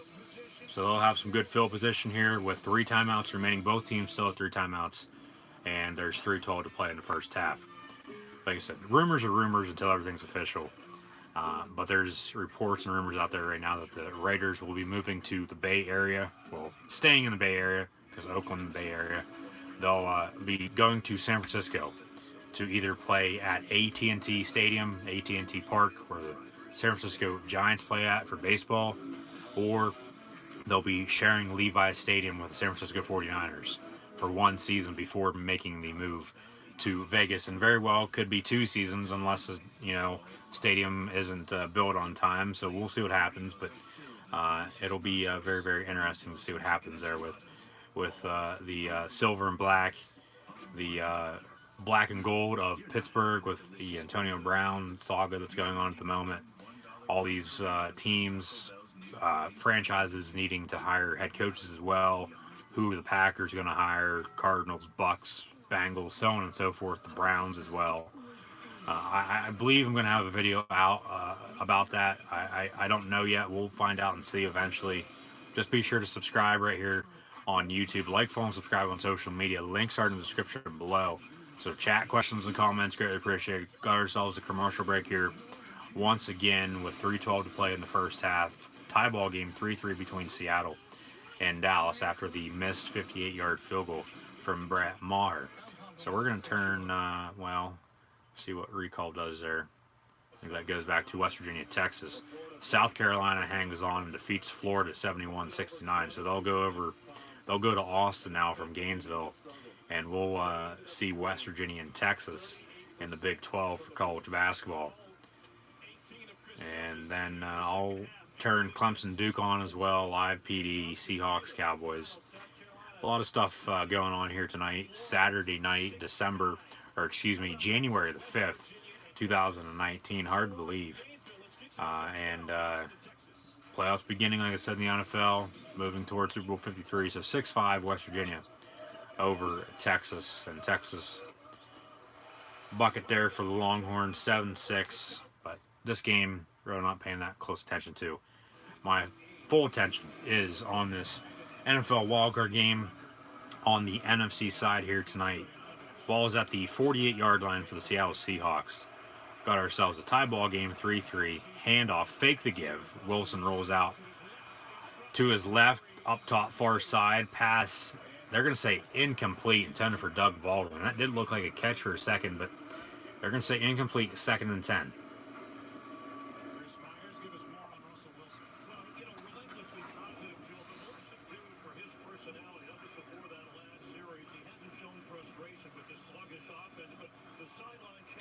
The Packers actually, what's his name? I know it. I'm drawing a blanket what the Packers general manager name is at the moment. He's only been there, a year or so? So no, they won't fire him. What a catch by Tyler Lockett down the near sideline. Wow. Wilson just put it up there for him to go get. One-handed, brought it in. That's a catch. Had to dive for it a little bit, too. What a catch by Lockett, number 16 for Seattle. 27-yard line now for the Seahawks, going left to right. Handoff to Chris Carson. He loses about 5 yards back to the 32. Good candidate, though, for the Packers job. Well, I mean, they've interviewed a couple guys. They interviewed Chuck Pagano, Jim Caldwell, former Colts head coaches, former Lion head coach as well for Caldwell, and both were fired from respective teams, franchises. They actually are interviewing or already have interviewed Adam Gase, former Dolphin head coach. So the Dolphins also have an opening as well. Who else is there? Bruce Arians was a name to keep an eye out for Green Bay, I thought, with Aaron Rodgers at quarterback still. 2-minute warning, though. 2nd and 14 for the Seattle Seahawks. Tie ball game 3-3. Both teams still have all 3 timeouts, so it'll be interesting to see how the final 2 minutes of the first half play out. But what else is there? But yeah, no, it's not a done deal yet. Well, I mean, it is a done deal that they're moving to Vegas, but it's for 2020. They very well still could move early and play at the college stadium where UNLV plays at, because UNLV is also going to be sharing the new stadium that's being built in Vegas there on the Strip. So they could move a year early and just become the Las Vegas Raiders in 2019 instead of 2020. And that'd probably be the smart move, to be honest with you, but we'll see what happens. if they would have fired him, they would have fired him by now. He's going to be staying put. They would have fired him on Monday if they would have fired him. And that was 6 days ago now, almost a week. So, yeah, they would have fired him by now if they were going to fire him. He'll be staying put. They're actually going to be reworking, rumors are at least, reworking Ben Roethlisberger's contract, get some more money for the team to go out and sign some players maybe during free agency this year to get him some weapons on the offensive side, maybe get some playmakers on the defensive side. I also heard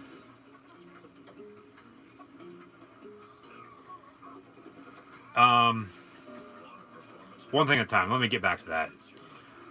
Thank you guys for the questions and comments in the chat. What was I saying? Oh, the Steelers also, rumored wise, they're going to want a lot for Antonio Brown, rightfully so. I think if they do end up trading him, do what Oakland did with either Khalil Mack or Mark Cooper, they got a first-round pick for him. But Antonio Brown, arguably one of the best wide receivers in the NFL. If I were Pittsburgh, I'd want 2 first-round picks for him. If you can't get 2 first-rounders, get a first-rounder for this year, maybe next year. They'd probably want it for this year if they trade him now. And then I'd get some mid-round picks as well, because we all know that your team, whatever team you root for in the NFL, your franchise is built through the middle rounds of the draft. That's where you're going to find some stars. Look at Tom Brady, for instance. Drafted in the 6th round out of Michigan, 199th overall pick. And he's become one of the greatest quarterbacks of all time. So, Pittsburgh, they've traded some wide receivers in the past. Let some go.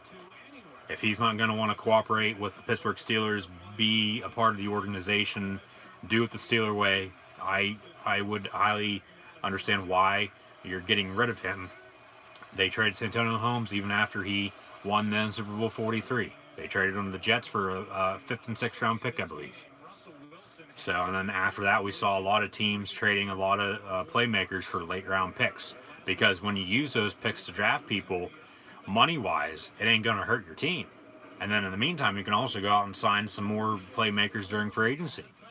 So, and then you won't have to deal with that player that you draft if they turn out to be something and want a long contract extension. You won't have to deal with that for another 3, 4, or 5 years down the road anyway. And by that point, you might have a new GM in there. You might have a new head coach. You know, so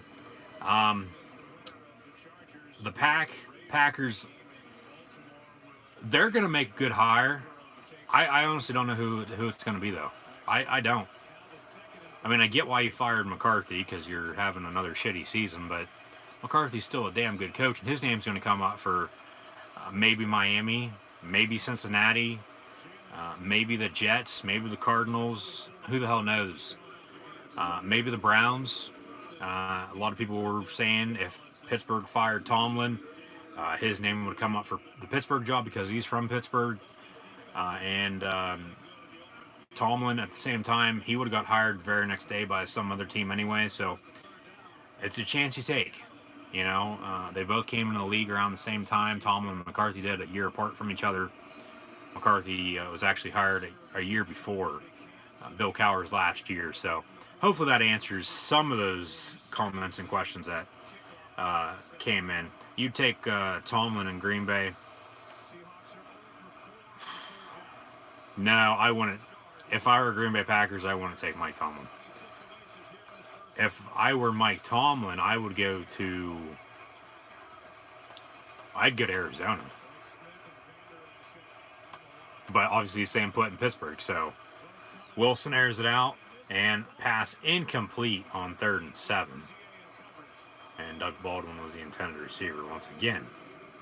So they'll attempt another field goal with Sebastian Janikowski, Seabass, former Raider. So there's all these ties here, all these connections. Like I said there before, just bear with me on some of this stuff. And they're going to look to make it 6-3 here early. Or I should say late in the first half. 42-yard field goal attempt with 1:47 to play. His kick is up and good. 6-3 Seattle now leads Dallas. 1:43 to play in the first half. Both teams, 2 timeouts remaining now. Dude, I'm sorry, but with the utmost respect, Ben needs to go. He's still got a couple years left in him. Hell, He threw for 5,000 yards this season, for God's sakes. If they can block for him, run the ball, and they have playmakers for him out wide, especially at tight end as too, and he's still playing damn good football, why the hell retire? You know, obviously, yeah, I know he wants to get back to another Super Bowl and win another Super Bowl ring, but I think very well he could. But we'll have to see how, you know, the games play out, what the future holds for everybody. But, you know, I get why people say that, but if he's playing damn good football, why not continue to play? Going to Miami. Who, Bell is? Bell is going to go to Miami? Is that what you're saying there, John? Talk about the Northwestern coach, Pat Fitzgerald. Mark Murphy. That's the GM of the Green Bay Packers. There's the connection with them. That's why Pat Fitzgerald's name came up, because Murphy was the... AB's going to go to Miami. Now AB won't go to the Dolphins. He could. Maybe them and maybe both him and Brown will go to Miami. But then you got to get yourselves a quarterback. You got to get yourselves a franchise quarterback. Whether it be Nick Foles, you sign a free agency, Joe Flacco, you draft somebody, Dwayne Haskins, whoever the hell it is, you got to get yourselves a franchise quarterback. You know damn sure, and I'm saying this with the utmost respect as well, you know for damn sure, damn well, Dolphins have not had a franchise quarterback since Dan Marino. Hopefully you can agree with me on that. So a pass out near side here on first down. Jarwin, 89, the tight end on the reception. Going to be second and medium. 2nd and 6 coming up for the Dallas Cowboys. Yeah, but Mark Murphy, he's the GM up in Green Bay. Everything good on your guys' end? No technical difficulties? You guys can hear me loud and clear? Video quality all good? I'm moving around, watching this game, talking about it. I just want to make sure everything's good. 29-yard line, 2nd and 6. Dallas snaps at Prescott, throws far side to Mari Cooper. He's going to be about a yard shy of the first down. Coming up at halftime as well, I'll have stats. Or coming up at halftime. Yeah, did I say that? I know I just said it now anyways. So coming up at halftime, I'll have stats of the first half between Seattle and Dallas. And I'll tell you what happened earlier with Houston and Indianapolis. 3rd and 1. I'll go over these questions and comments as well that are popping on through. So thank you guys for that. Good audio, cheap camera, bad lighting. Ezekiel Elliott gets the run, and he's going to get pushed out of bounds at the 20-yard line. Well, I mean, the camera is actually on my phone, and it is in 180p. So it's a damn good camera. And I actually have a camera as well. You look like you're hosting a horror show. Yeah, cam quality is poor. Really? That's surprising it's poor tonight. I don't know why. Anyways, as long as you guys can still hear me and see me, it's really all that matters. Obviously, working all the kinks out and whatnot as time goes by anyway. So, 1st and 10 after the run by Elliott. 1:03 to play, ball at the 22-yard line. Yeah, lighting could be better. I give you that. But camera-wise, video quality should be good, because it's good here on my end and whatnot. So, well, yeah, that's because like I'm on my camera, or I'm on my laptop right now. Obviously, I move it towards me, the screen disappears. I move it back, you know, the lighting reappears, and then you got your game going on here as well with the TV not that far away. 2nd and 3. 15-yard line, so I got the glare coming from that as well. And then, like I said, the lighting for the room overall could be a little bit better, but oh well. I'll fix it eventually. It'll be good for the time being though. So 1st and 10 once again for the Dallas Cowboys. You want the Brock star back. Brock Osweiler, Brocky Mountain Way.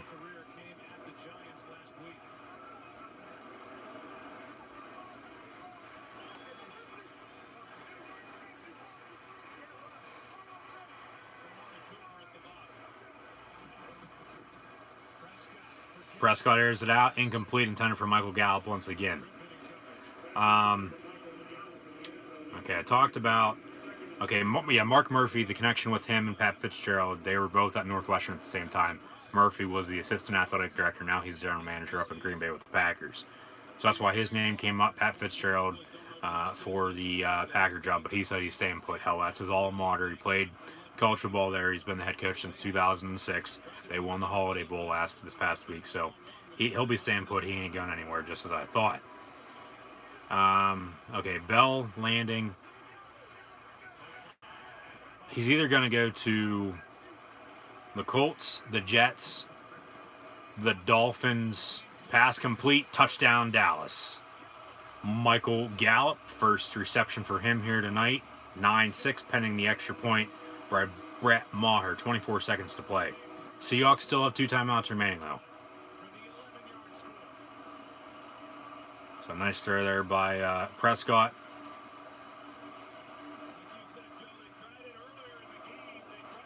I wouldn't be surprised though if Le'Veon Bell signs with the Kansas City Chiefs though either, with them not having Kareem Hunt though anymore.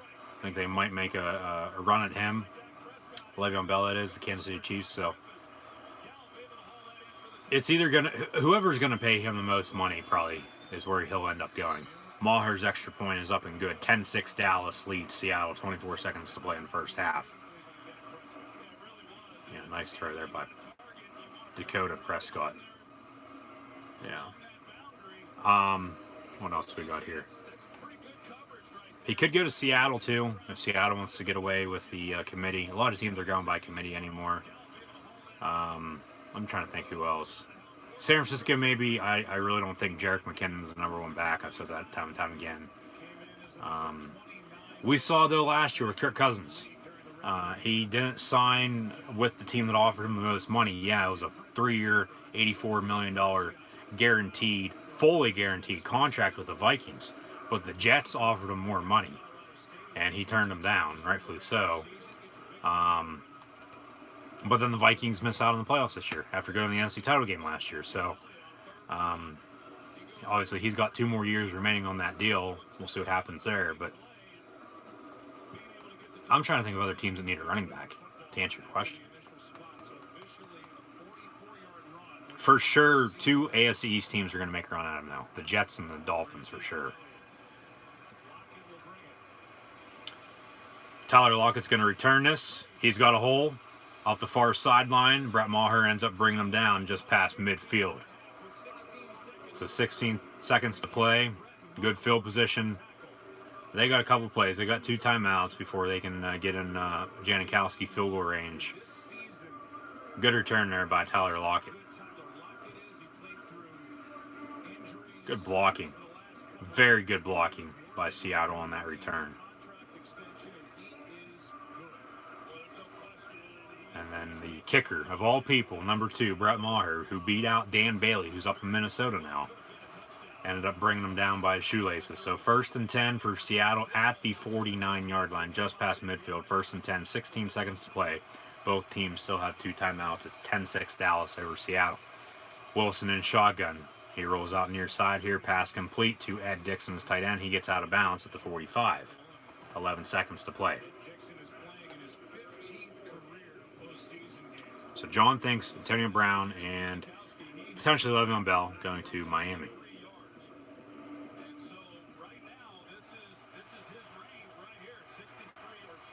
Yeah, there is talk about Fitzgerald going to Green Bay. I just wonder that, though. I don't think he'll go. Because he said he's not leaving. Wilson pass complete. Does not get out of bounds. Timeout. 6 seconds. 2nd and 6. You got to kick it. You do have 1 timeout. Maybe run a quick out route towards the sideline. Get a couple more yards. But, yeah. Janikowski, he has kicked long field goals in his career before, though, too. So, especially inside in a dome here tonight down in Arlington, Texas. AT&T Stadium. Cowboys lead the Seahawks 10-6. I'd kick it with Janikowski with Seabass. That would be a big jump for Fitzgerald going to Green Bay. College to the NFL. Normally college coaches who jump to the NFL don't have success. Look at Nick Saban, for example. Left LSU, went to the Miami Dolphins, really didn't have success. Resigned and went to Alabama, and we've seen what he's done in Tuscaloosa with the Tide, playing another national championship game come Monday night. So 3rd and 3, they're going to run a play, but Dallas calls a timeout. So both teams now have 1 timeout remaining. 3rd and 3 from the 43, it looks like there for the Seattle Seahawks.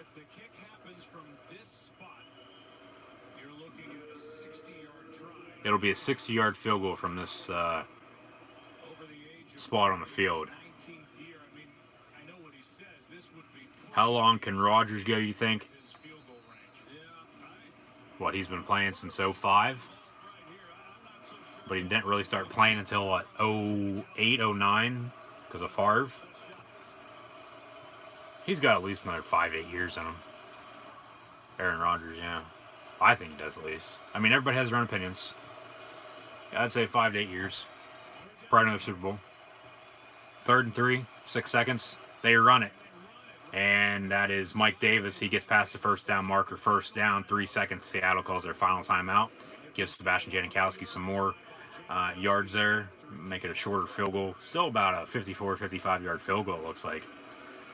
So still a very, very long field goal, but he's a damn good kicker. Was actually drafted in the first round by the late great Al Davis, by the Oakland Raiders back in 2001 out of Florida State. So it's going to be a 57-yard field goal attempt. And he has 58 career field goals made from 50-plus yards in his NFL career, and that is the most all-time. That is absolutely ridiculous that he has 58 made field goals from 50-plus yards in his almost 20-year career now. Kickers last a long time, though. No timeout by Dallas. Kick is wide right. No good. At halftime, Dallas leads the Seattle Seahawks 10-6. Janikowski comes up limping, grabbing his left hamstring. And that is not good. Seattle does not have another kicker other than their punter on the roster. And he's in pain. He's screaming, saying some words. Rightfully so. Maybe a torn hamstring. Maybe he blew his knee out or something. He's in a lot of pain, though. But at halftime, 10-6, Dallas leads Seattle. I'll get the stats here very, very shortly. Going through these questions and comments that have been coming through the chat here within the past couple minutes. Who has the most to spend? Who does have the most to spend? I know the Jets are going to have money. Philly, they might. The Jets for damn sure are going to have money. Go division by division here. The Patriots really don't do anything during free agency. Buffalo doesn't really either. The Jets always are in the mix. Dolphins are always in the mix. AFC North. Cleveland might go after some people. Pittsburgh won't. Baltimore won't. Cincinnati might, depending on who they hire. AFC South, then Houston might as well. The thing is with the Texans, with Deshaun Watson at quarterback, only in his second season when he's putting up the numbers that he's putting up. Absolutely absurd. You have DeAndre Hopkins. You have Will Fuller, who went down with an injury earlier this year. You have Demaryius Thomas, who you traded for, with Denver. Denver's going to have some money. They have 3 damn good receivers for Watson. Lamar Miller, a good running back, backed up by Alfred Blue. They got a good defense, J.J. Watt, Jadeveon Clowney, Whitney Merciless. The Texans are going to be right back in the mix of things next year. Obviously, they just didn't play good football earlier. The Colts, they might go after Le'Veon, but with the way Marlon Mack's playing and their committee with Nyheim Hines and Jordan Wilkins as well, and Frank Reich being a Philly disciple under Doug Peterson with a committee at running backs, they probably won't sign him. If they do, though, and say the Colts go the whole way to the Super Bowl and win it, and adding Le'Veon Bell, one of the best running backs in the NFL at the moment, watch out for the Colts to repeat next year. No one has repeated since the Patriots Super Bowl 38 and 39. The Seahawks came close, but ended up losing the one Super Bowl to New England because they did not run the ball at the 1-yard line with Marshawn Lynch, Super Bowl 49. Still can't get over that.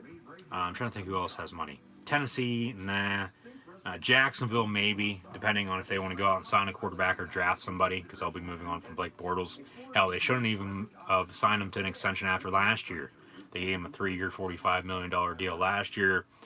Obviously, didn't even play half the year. Cody Kessler played as well. So, AFC West, Denver, depending on who they hire, they might go out and get some free agents. They'll have some money with John Elway there. Mike Munchak, his name's keep an eye out for, former Penn State All-American, former Houston Oiler, Tennessee Titan, and actually is the former Titan head coach, actually in Pittsburgh as the offensive line coach at the moment. But he said he'd be interested for the Bronco job if offered. So he'll be interviewing. He'll be interviewing probably for some other jobs as well. Maybe Arizona once again. I'm sure they'll show highlights of Colts Texans here coming up at the halftime show here. We'll see. Who else is out in the AFC West? The Chargers, probably not. The Raiders, maybe. They have 3 first-round picks, though. And then you also have the Chiefs. So the Chiefs, I think, could go after Le'Veon. NFC side, NFC East, Dallas, maybe. Washington, maybe. They'll go out and get a quarterback with the way Alex Smith, with the whole thing with that, is with him getting injured and going out and signing Josh Johnson, who's in the Alliance American Football League now, playing as their 4th-string quarterback after Colt McCoy went down also with an injury, and then Mark Sanchez just wasn't playing that good. You got the Giants. They'll probably go out and get some people maybe. And then you got the Eagles maybe as well. I don't know, but we'll see. NFC South or NFC North, Green Bay, depending on who they hire. Last year they went out and got some guys. Jimmy Graham, most notable. Also went out and traded Jordy Nelson to Oakland. Detroit, no. Minnesota, no. Chicago, maybe. Maybe on both sides, offense and defense. Hopefully these are answering your questions. NFC South, New Orleans, maybe with Drew Brees and Sean Payton still. Tampa, maybe, depending on who they hire. You got Carolina and Atlanta, too. Probably not. NFC West End, you have Seattle. Doubt it. The 49ers, yeah, probably. Who else? The Cardinals, depending on who they hire. And then, who else is in the NFC West? All the Rams. Maybe give Jared Goff some weapons. It's all going to depend on what happens here in the playoffs, though. And obviously who's going to be a free agent and what teams want to do after they see what happens with the Combine next month, what they want to do during free agency and then with the draft. So it's all going to depend on all that. So hopefully everything I just said there answers your question.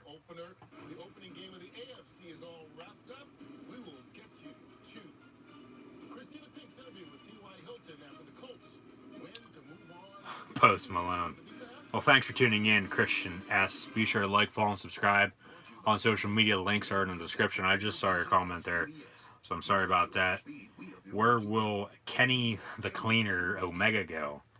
Either to WWE or AEW. I don't think he's re-signed with New Japan. He is hurt. Sebastian Janikowski, yes. Yeah, they got in field goal range, kicked field goal there at the end of the half, and he went down with an injury after missing a 57-yard field goal wide right. I'll get to the stats here very shortly. Bell in Houston could be wicked very well. Yeah, I agree with that. He's a great commentary. I'm favoring Houston, Miami, and San Fran on the Le'Veon Bell sweepstakes. I mean, if they really want to move on from Lamar Miller, and they could, and get a number one. Well, I mean, Miller is a number 1 running back. I mean, he was a good back in Miami with the Dolphins before coming over to Houston a couple years ago during free agency. I think the Texans could go after him. That would really help their offense out a whole lot, but that's just something I don't see happening. I don't.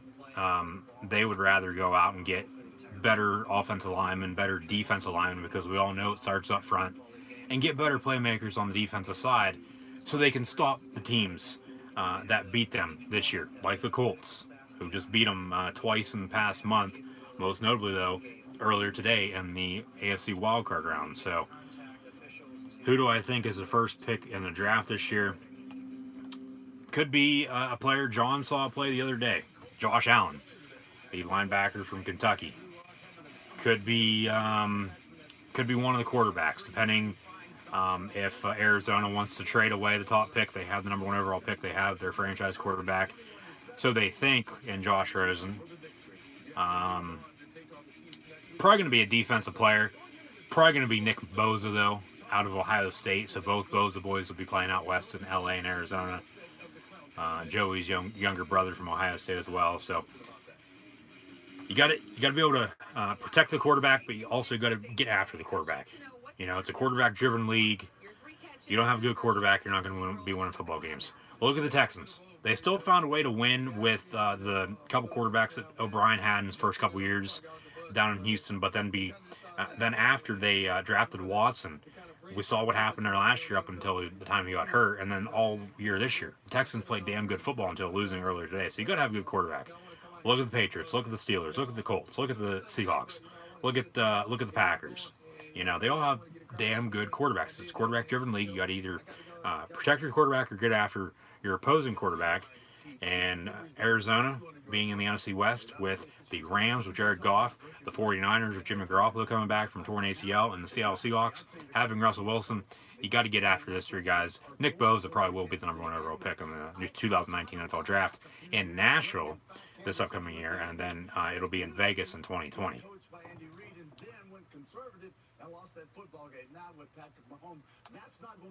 So we'll see what happens.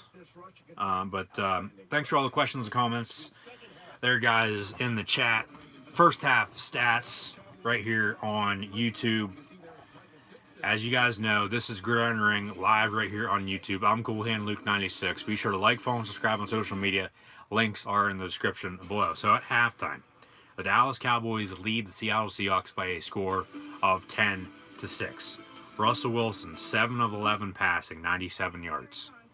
Dak Prescott, 17 of 23 passing, 145 yards, and a touchdown to Michael Gallup, who has that one catch for a touchdown for 11 yards.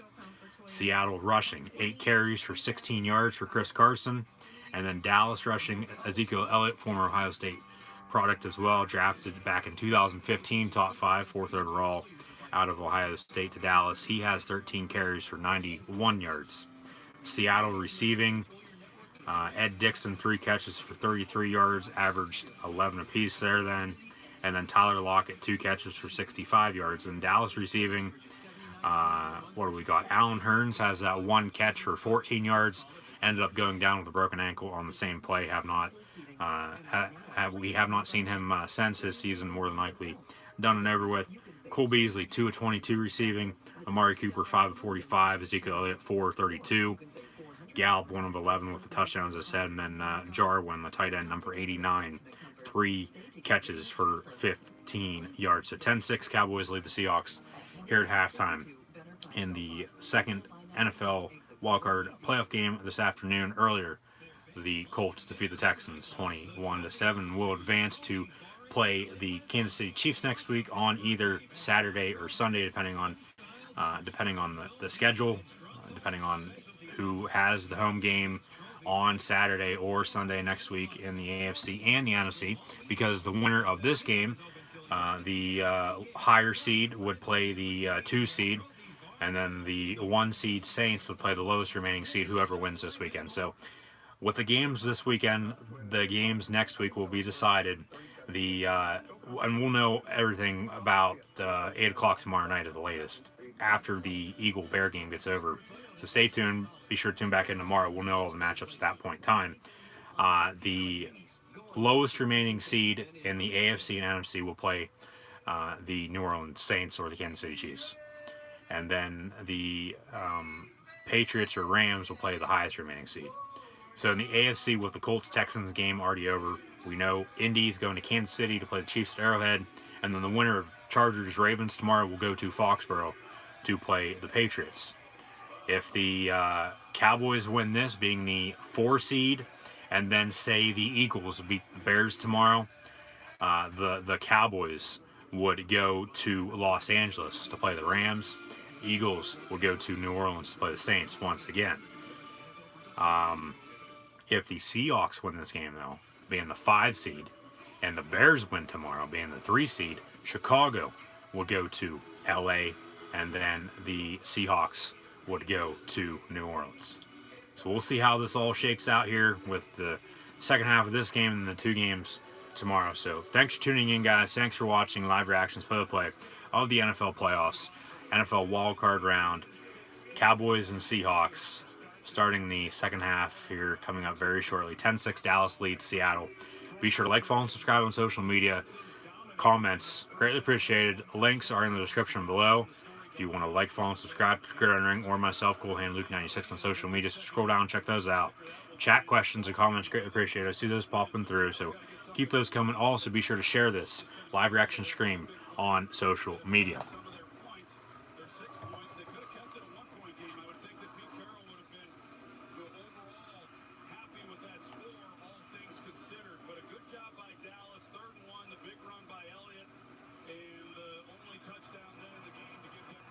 So Seattle receives, Brett Maher kicks off, and it'll be a touchback. So Russell Wilson and company will begin at the 25-yard line, going right to left across your television screen.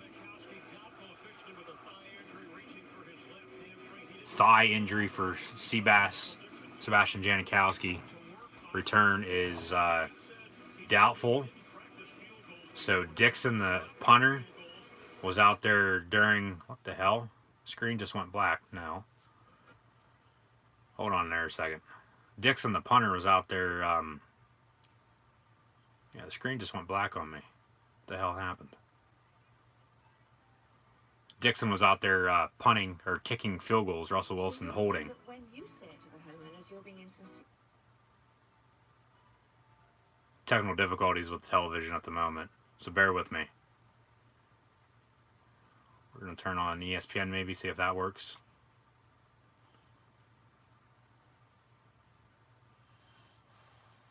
But his kicks weren't good whatsoever. What the hell? It just cut out on me.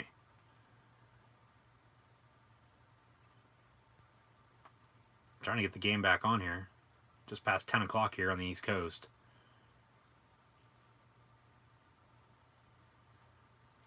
And we're still black. What the hell?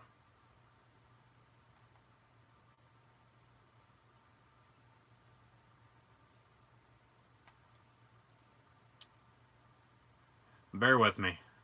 Sorry for any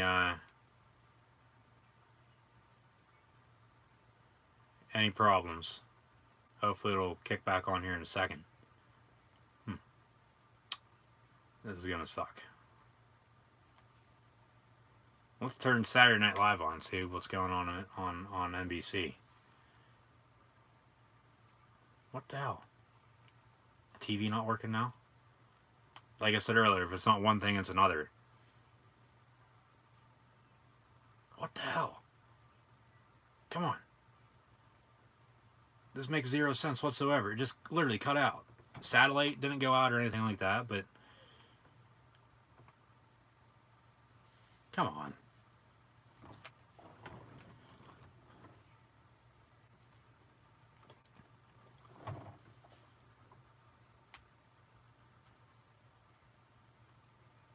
Hopefully I'm not missing that much.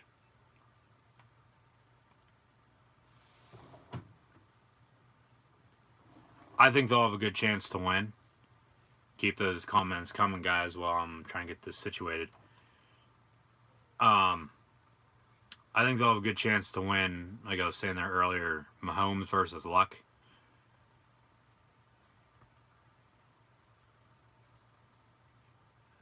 Maybe if I turn the TV off and turn it back on, that'll work. I don't know. This never does this. Like I said, if it's not one thing, it's another. Like, it's always me. It is. Literally, it's always me. But we got Mahomes, most touchdown passes this year, going up against Luck, second most touchdown passes this year in the NFL. So it should be a damn good game. Either next Saturday or Sunday in the NFL.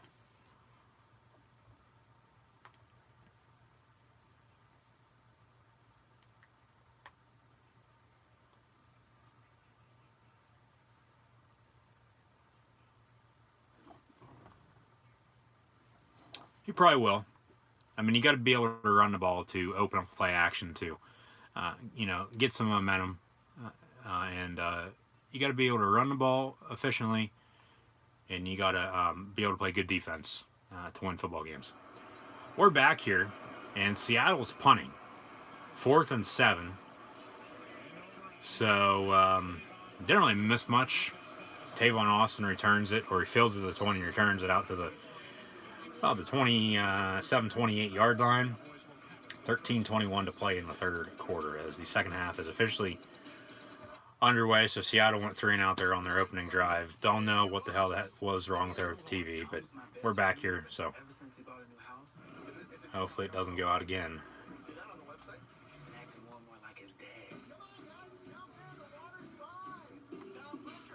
It literally just went black and couldn't even turn any other channels on. Normally you can, but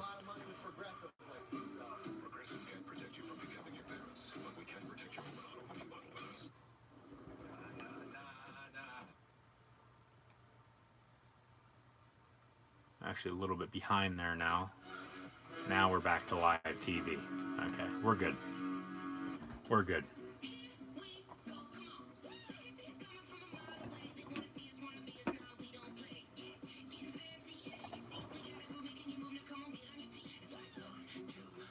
Yeah, I guess so.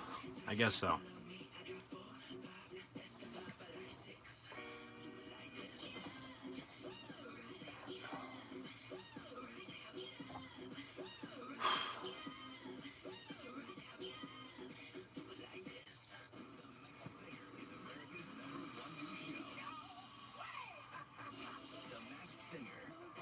Wednesday at 9/8 Central on Fox. Today's game is sponsored by Progressive Insurance, handing off big savings to you. Sunday night after football, tune into FS1 for a huge super middleweight title fight as Jose Udisquitagi defends his belt against undefeated Caleb Plant. That's live after football next Sunday on FS1 and the Fox Sports app. Yes, they are. Thank you for answering that there, John. I mean, technically, you said yes to that, so I guess the Steelers are your team now, too. 29-yard line. 1st and 10, Dallas, going left to right here early in the third quarter. Now, John likes the Miami Dolphins, so that's what we were talking about, the Dolphins there a lot there earlier. I don't know if you were watching at that point in time or not, but obviously with the Le'Veon Bell and Tony Brown, everything I said there during halftime and whatnot, too, so... Yeah, John is a Miami Dolphin fan, the insider of all inside things. J-Dog, John Clark, is a Miami Dolphin fan. I'm a Pittsburgh Steelers fan, diehard Steelers fan, as he's a diehard Dolphin fan. Who do you like? Pack Attack.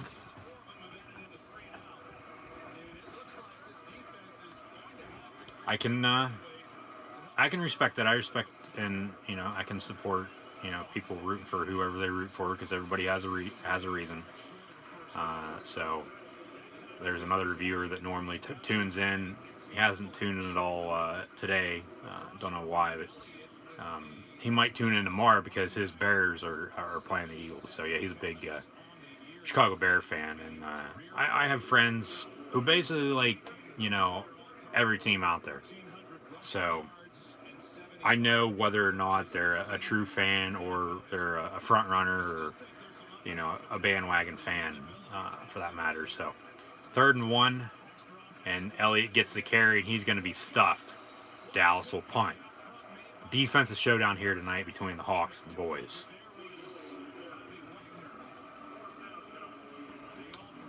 No, not really. Not for me, at least. Maybe John has something there.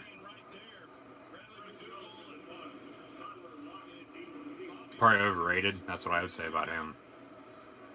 Yeah. Against the Seattle defense. Elliott during the year 13 of 19 on 3rd and 1 to stop there.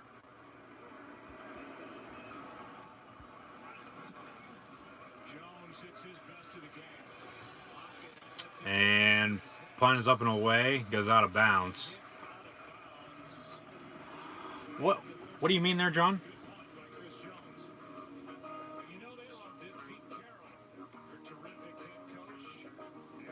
The gate malfunction first and what the hell you mean by that? Am I just not thinking or what?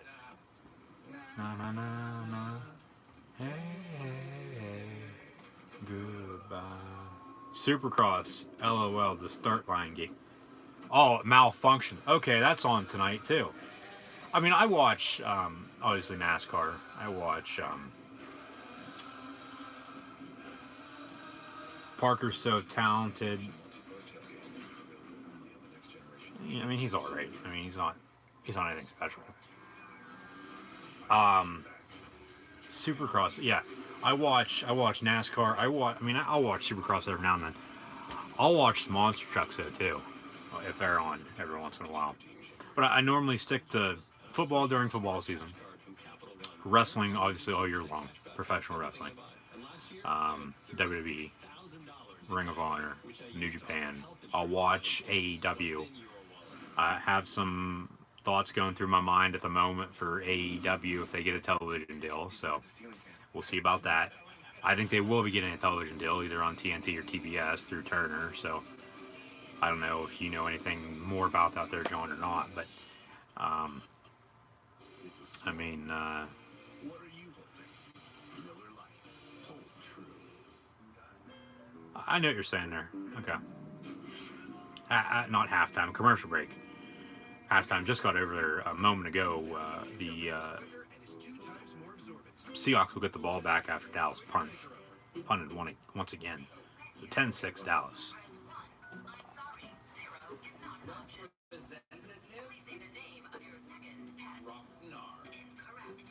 Well, thanks for tuning in. Be sure to subscribe if you haven't done so already. That's all I ask. Just subscribe. Like, follow, and subscribe. Hit the thumbs up button. So thanks for tuning in. Don't have any plans on obviously not doing this. So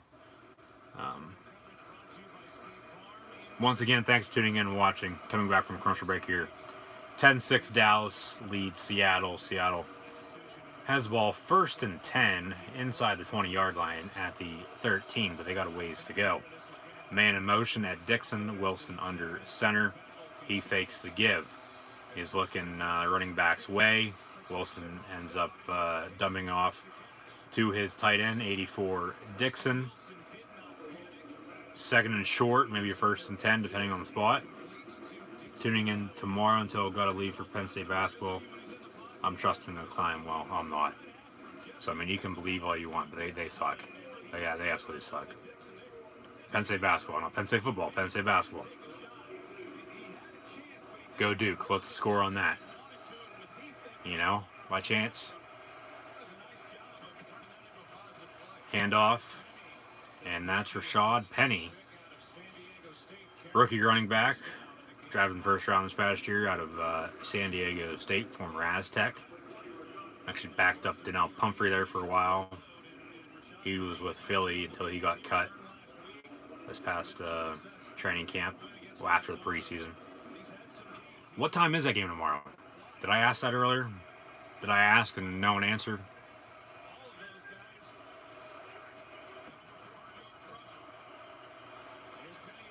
Duke won 87-68. Awesome. That's great. Rashad Penny gets the carry once again, so they don't get upset. That's good.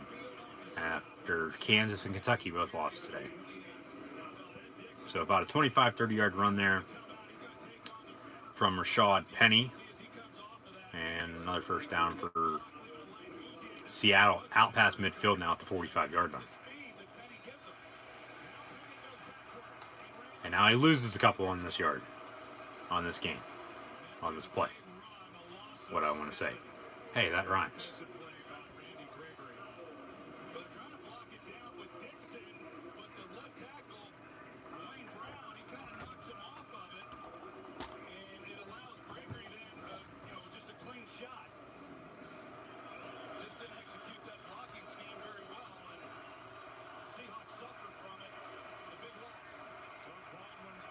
Second and 17 now. On the other side of the 50 now, after they lost 7 yards. And Wilson gets the snap. Passes. Hits Chris Carson right in the hands. He dropped it incomplete.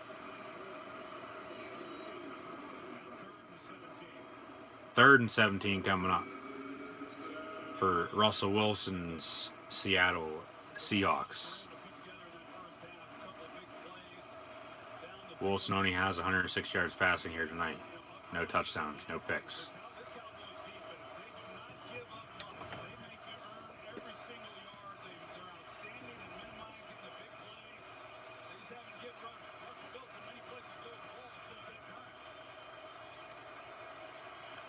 Can't get my drink open.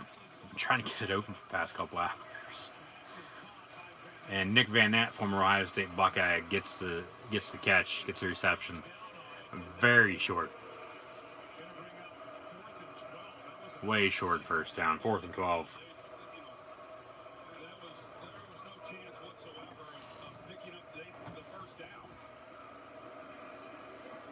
Like, literally, my hand is like red as can be, like trying to open this bottle. Like, I don't know why it tightened up on me.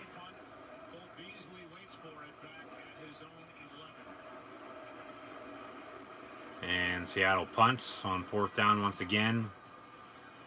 Probably about 20 punts combined between the two teams. And Seattle's going to down it inside the 5 of the 2. Great kick, great punt. Yeah, that's right. Yep.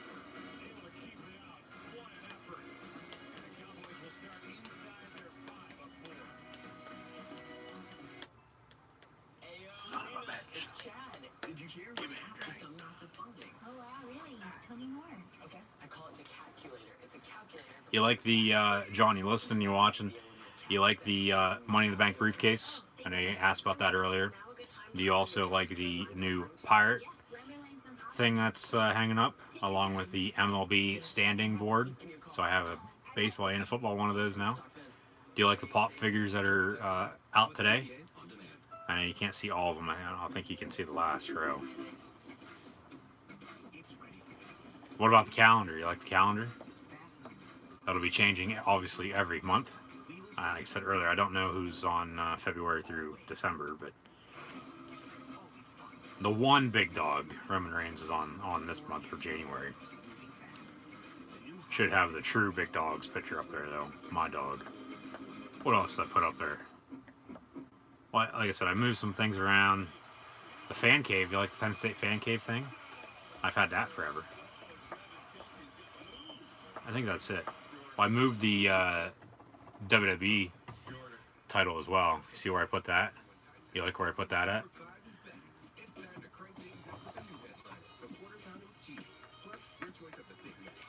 Yeah, that's about it.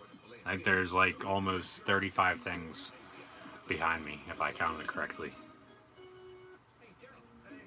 Unless you count the pops separate and all the video games separate. Like, I counted those as one thing apiece. See, I think there's, with the helmet and the briefcase, I think there's 30, 35 items behind me.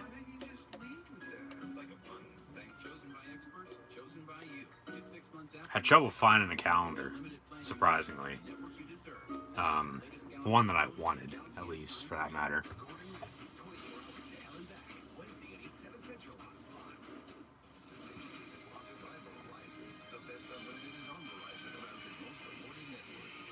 Sucks you really can't see Roman because of the glare. I'll have to figure that out. I'll have to switch something up maybe.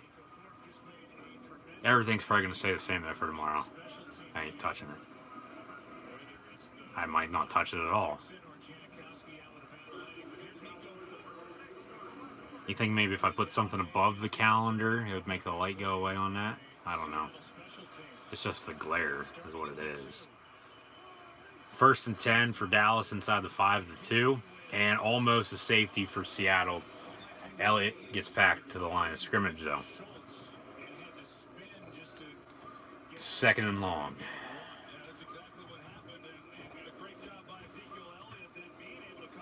Did Wisconsin win the other night? I know they were playing Minnesota. That was actually the question of the day on Thursday. Question of the day tomorrow. Probably going to be Eagles-Bears. So let me know in the chat. Follow Gridiron Ring on social media.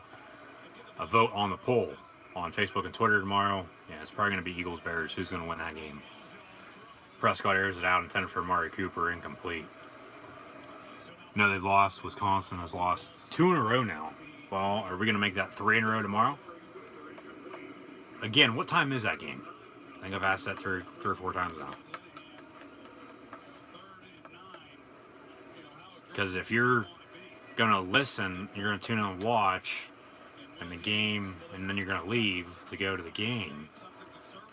What, it's probably a 5 or 6 o'clock, maybe a 7 o'clock tip on a Sunday night? That's ridiculous. Probably 5 o'clock, I'm thinking. Probably no later than that. 3rd and 9 from the 3 for Dallas. Prescott. Screen pass. Incomplete. Just threw it in the ground. Threw it into the end zone. Seattle asking for a safety, but they ain't going to get it.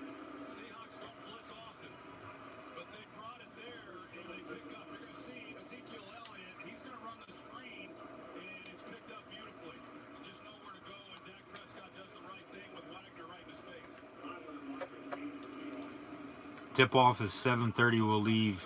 Okay, so you'll be in watching the first half of the Eagles-Bears game. All right. Chargers-Ravens as well.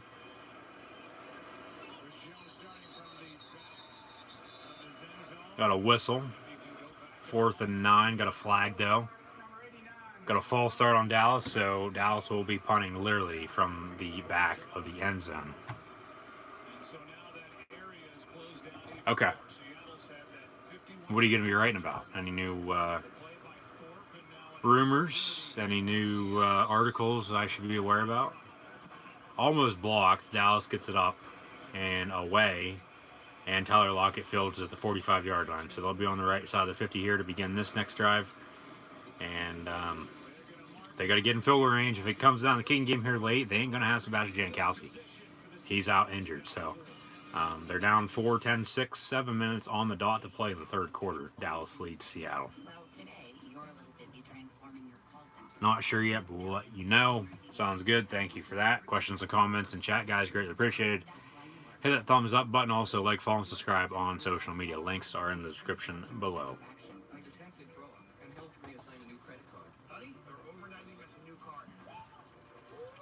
For AI that works with tools you already use, choose Watson. Hello. The best AI for the job. Let's see what's on the good old book of face, as Matt Hardy would say.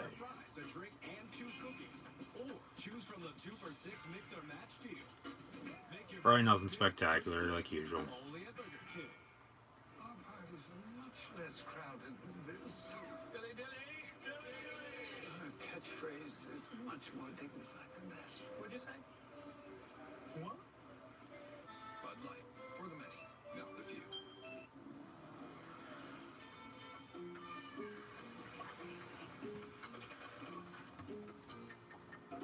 Feeling unsure? Thumbnail all correct there on the PC and the mobile device there, John. You want to check on that for me?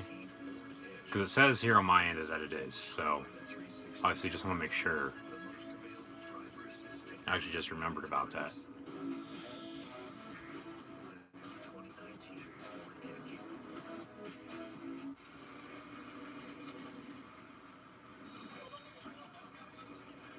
Okay, Kevin, USAA Bank is here to help you stay on track.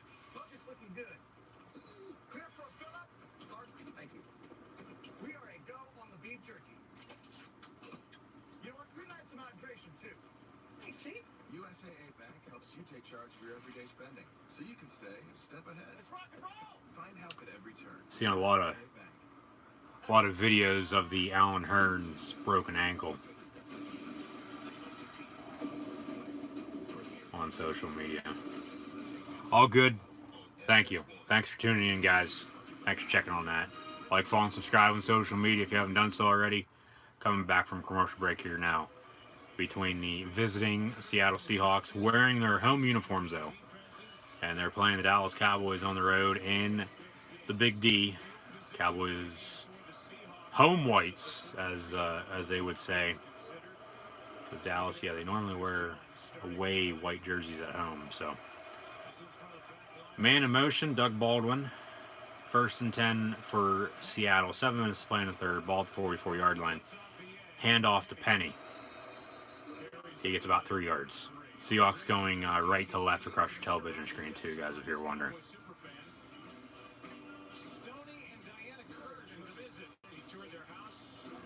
Wow.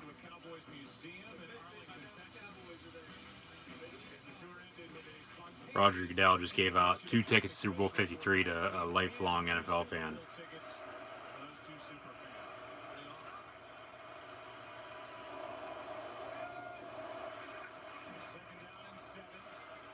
Second and 7.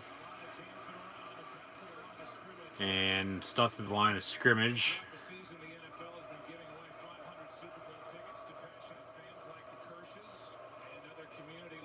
500 free Super Bowl tickets. Well, where's mine, NFL? Where's my Super Bowl 53 ticket? I'll be able to live stream from Atlanta then. Come on, where's my Super Bowl ticket? Share this on social media at the NFL on social media and ask them where the hell Cool Hand Luke 96 Super Bowl 53 tickets at. I don't care who's playing the game. 3rd and 7, 41-yard line. Wilson in shotgun. It looks like Mike Davis is in the ballgame running back to Wilson left. And he does get the carry, and he gets only a yard. 4th and 6 from the 40-yard line coming up. Got some pushing and shoving, no flags flying yet. And they're going to go for it on 4th and 6, rightfully so, because they don't have Sebastian Janikowski. They're either going to go for it or they're going to pin Dallas deep once again. I'd pin them deep. Punt. I'd punt. There's 5:15 to play in the third. Still a lot of time to come back. Play field position. Play field position. Punt. Don't go for it here. They're going to go for it, though. What do I know? They probably ain't going to convert, even though they're 11-14 on the season on 4th down. So ball at the 39.5-yard line. They get the snap up and away. Wilson looking to throw. Near sideline pass complete, it looks like. They're going to say a catch. Was he out of bounds? So that's Doug Baldwin, 89 on the reception. The Zebras are gathering. Let's see. Has the ball. Left foot in, and he drug his right foot. That is a catch. What a catch. Spectacular catch there by Doug Baldwin. You agree with me on that? Seattle does hurry up to the line to try to snap it. See if Dallas, nope, they don't challenge or call timeout or anything. Seattle gets the snap off and a run, 3-yard run there. So that was a catch, even if they were going to look at it. Left foot was in, he drug his right foot. Yeah, that's a catch. Cheapest Super Bowl tickets are only $4,000 right now. Well, that's still $4,000 too much that I would pay unless I can get free Super Bowl tickets.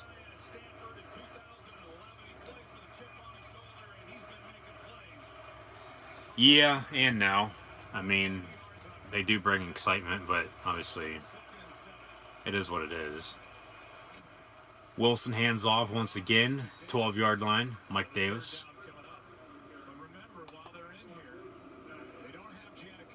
3rd and 5. Yeah, you get a 4th and short, you're going for it. Drop, kick it in. Yeah, that's what Joe Buck just said.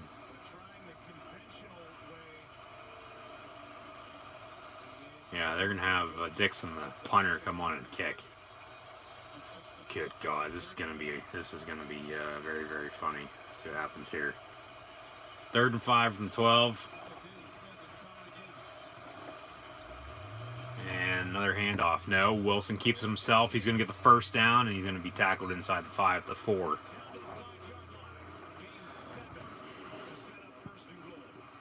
They would need to sign a kicker, whether it be Sam Ficken or not. Yeah. If Sebastian Janikowski can't go, they have to put him on IR. Playoff IR. And sign somebody. Yeah. Sign somebody that they think, if they won next week, if they win today, then win next week, and then win the NFC title to go to the Super Bowl, sign somebody that they think obviously can kick field goals and extra points for them in the playoffs. So, handoff, that's Chris Carson. He gets a yard on 1st and goal. So, 2:38 and counting to play in the 3rd quarter. Dallas in the red zone Seattle inside the red zone, inside the 5-yard line. Dallas leads 10-6.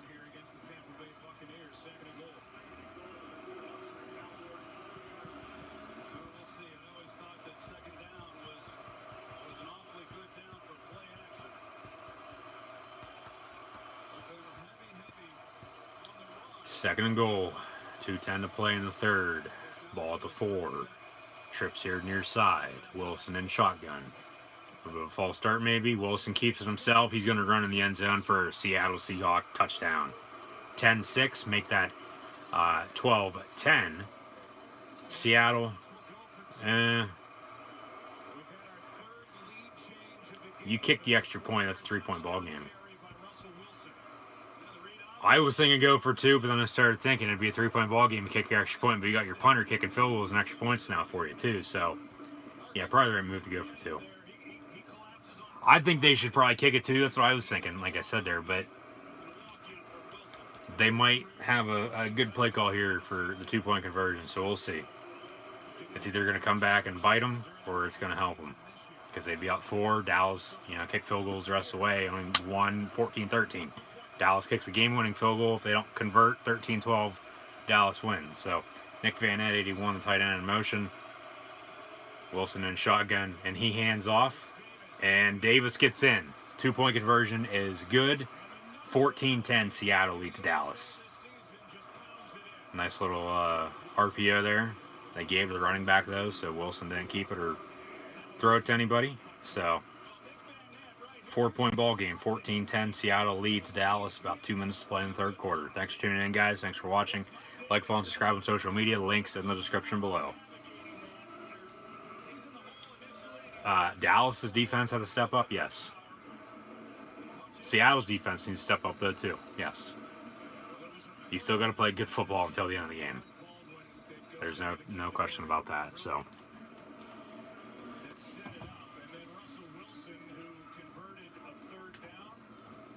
Well, both teams, like I was saying there, both teams, they got to play good defense, good offense. You got to play good football until the end. So it's win or go home, playoff time here. So you win, you advance. You lose, you go home.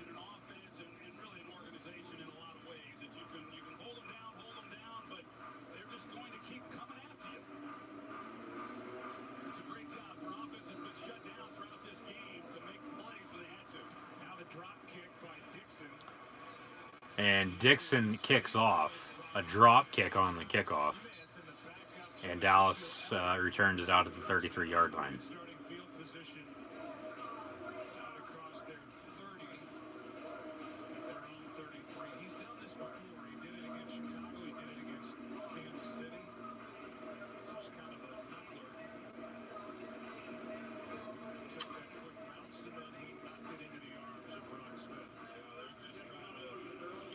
We see a picture of the new Ohio State assistant athletic director, Urban Meyer, with Justin Fields sitting courtside at the Ohio State game earlier today.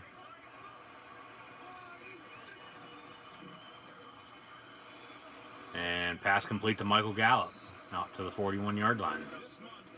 Gonna be second and about 3. You like what I'm doing on Fridays now, John, on social media? I don't know if you noticed. Going to be doing some flashback Fridays. Did you see the picture from yesterday? I'll be posting pictures, videos, whatever the flashback Friday will be. Don't know if I'm going to do it every Friday or only once a month or once every 2 weeks or what, but something new for 2019.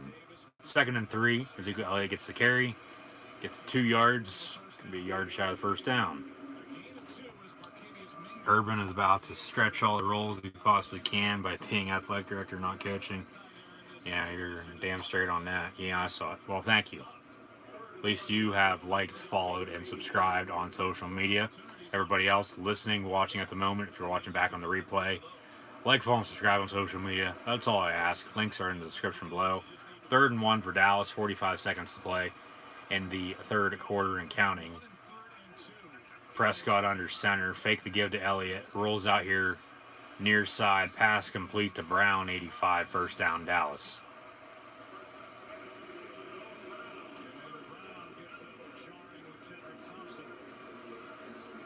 Lighting better like that? Maybe, I don't know. I need to get a light like right in front of me and point it directly at me is what I need. I have one of those, I don't know why I don't set it up. I could do that. Yeah, I could do that, I guess. We'll see. I just don't want a light blaring in my eyes for 3.5, 4 hours every time I do this. They did not get the playoff. That is the end of the third quarter. 14-10, Seattle leads Dallas at the end of 3. Final quarter of play, final 15 minutes in this NFC wildcard game between the Seattle Seahawks and Dallas Cowboys coming up next. Seahawks lead 14-10. And I'm sure the Seahawks are feeling good at this point in time, up 4, but ball game nowhere near over, so we'll see what happens. One of the tattoo artists. Something like that. Yeah. Aren't you supposed to draw it first? Stay in your lane, bro. Just okay is not okay, especially when it comes to your That's network. awesome. AT&T is America's best wireless network. It's like, how the hell do they think of these commercials? Like, why can't I think of these? Why can't we all think of these? You know, make some money off them or whatever.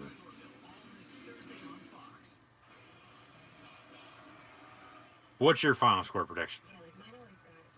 Are you asking everybody that's in here? Well, basically, it's just us two in here watching right now.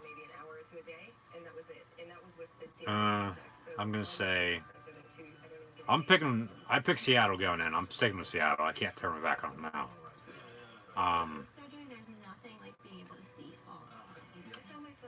I feel something in my eye there. I feel safety coming on. I'm gonna say 16-13. Seattle wins. Dallas misses a game-tying field goal as time expires. That's my prediction. I think it'll be an interesting fourth quarter, but I feel safety coming on for some reason. We almost saw one there a moment ago, but yeah, I feel safety for Seattle and Dallas. 22-20. I was thinking 22. I just don't think they would score again. I mean, obviously they could score, go for 2. That's how you get your 22. And then Dallas, having 10 points, they would score and kick another field goal, have the ball late, and then at that point in time, miss a field goal or score or don't score as time expires, whatever the case may be. Seattle ties it up at 20, but can't kick PAT and goes for 2. Okay, I never said there. There's me on the sideline down in Dallas, number 53 for Seattle. 1st and 10 for the Cowboys of Dallas. 15 minutes to play. Trips out near side here. Man in motion, Tavon Austin. Fake the give to him. Toss play to Ezekiel Elliott here near side as well. He gets about 2 yards, if that.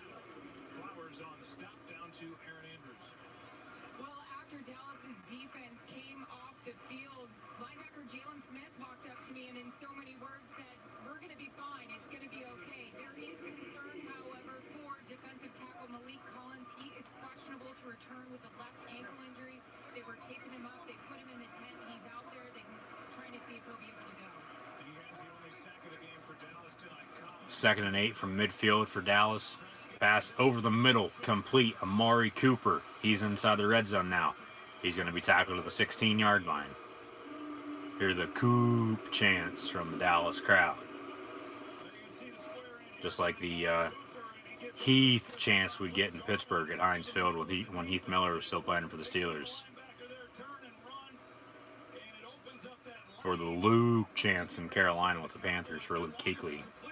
Or the Luke chance right here on Gridiron Ring Live right here on YouTube. Ezekiel Elliott gets the carry inside the 10-yard line now, down at the 9. So 2nd and 3 coming up. They're going to say 2nd and 4, gain of 6.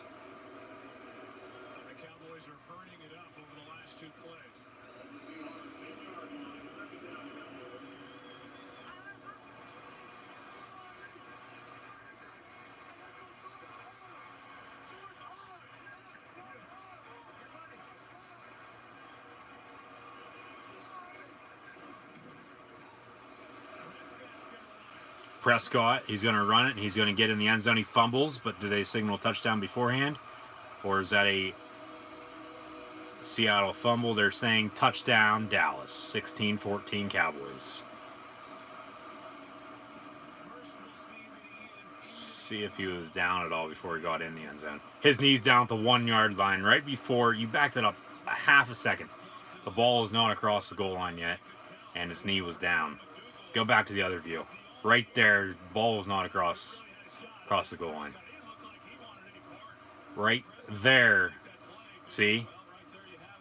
He's short. That's not a touchdown. That's not a fumble either, so he's short of the goal line. Previous plays under further review, as are all scoring plays in the NFL. Seattle will not challenge, so they're going to look at it. Previous play under further review. He's down. This is going to be overturned.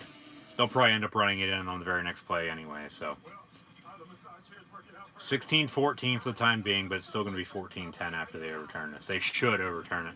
They got to find undisputed evidence to overturn it. I think they will. He was clearly down before he reached into the end zone for a touchdown. Hey, Tom. Thanks for tuning in and joining there, man. Thanks for watching live reactions play-by-play of the NFL playoffs. You missed earlier. You missed the Colt-Texan game. What a wild game that was, and wild chat we had going on. John, you want to tell him all about that? Yeah, he's short. Yeah. I figured since you weren't tuning in today, you'd for sure tune in tomorrow for the Eagles-Bears game. So far, my predictions, I'm 0 for 1. I picked the Texans earlier over the Colts, but they lost 21-7. And then it's 14-10 at the time being, Seattle over Dallas, but touchdown on the field. He's obviously short, so they should overturn it, you would think. Unless somebody's getting some green money in their bank account during this commercial break, from Jerry Jones' bank account or Jason Garrett's bank account, or maybe even Dak Prescott or Ezekiel Elliott's getting that money transferred over to the Zebra's bank account, and whatnot, whatever the case may be. But Dak's going to be short, and they should overturn this. But like I said, they'll probably run it in on the very next play anyway. So 16-14 for the time being, pending the review. Crazy good chat. Yeah, chat earlier was going. John was loving it. Ring the dinner bell and they'll come running for their mix and match favorites. Choose any two or more like bread twists, specialty chicken, pizza, or salads. For Clearfield, for Bellefonte, Phillipsburg, who was playing down in Bald Eagle, down in Milesburg.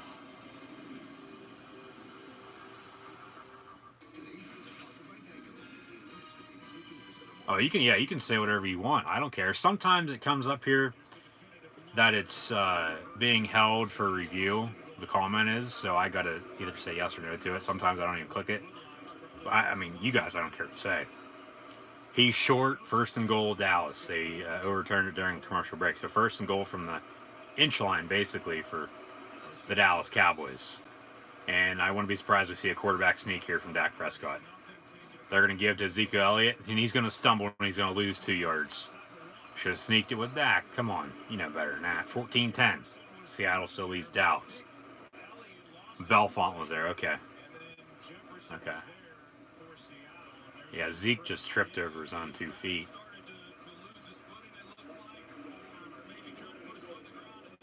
Bellefonte and DuBois finished 5-0 on the day. Well, that's good. That's good. We're talking Penn State wrestling earlier somehow. I think we're probably talking about Penn State basketball as well. Because I said they won the Southern Scuffle. Elliott gets in for the touchdown. Touchdown, boys. 16-14, pending the extra point from Brett Maher. So Dallas back on top of the lead. 2-point lead for the time being. Maybe. We'll make that 3 here in a second. Sebastian Janikowski for the Seahawks out with an injury. Went down, kicking a 57-yard field goal going into halftime. Shanked it wide right, and he came up holding his hamstring. So he's out for the rest of the game. So Seattle comes down to the kicking game. They're going to be screwed. Yeah, because we're talking, I said Penn State won the Southern Scuffle for wrestling. And then we're talking the wrestling championships for the NCAA are actually down in Pittsburgh this March at PPG Paints Arena. So be a strong Penn State crowd there, I assume.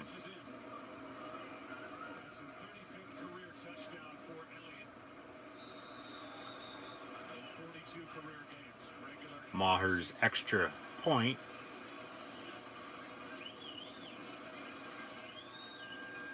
is up and good. 17-14 Cowboys over the Seahawks. 12:28 to play.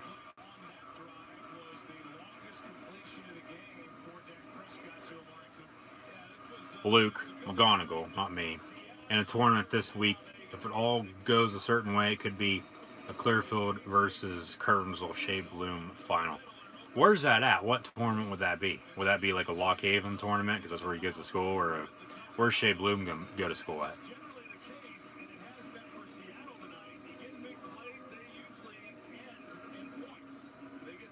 But we were talking about what's his name. He wrestled at Bucknell, now he's down at Virginia Tech. Shit, can't think of his name. He wrestled what's his name, and he lost, just like McGonigal did there. He's from Du Bois. Help me out, Tom.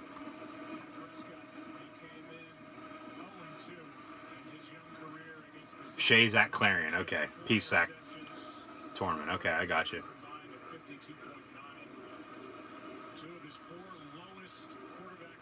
Yeah. Well, that's what Tom was saying there. It could be Clearfield versus Curtinsville.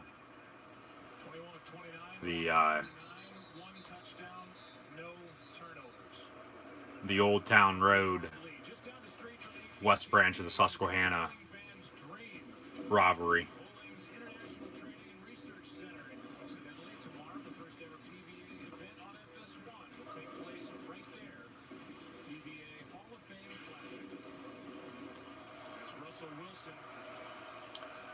Russell Wilson, 1st and 10 for the Seahawks.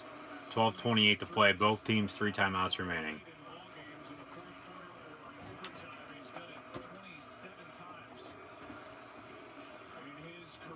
Chat questions and comments, greatly appreciated, guys. I'll have stats of this game coming up when it goes final, so stay tuned. 17-14 the time being. Doug Baldwin in motion. Wilson hands off.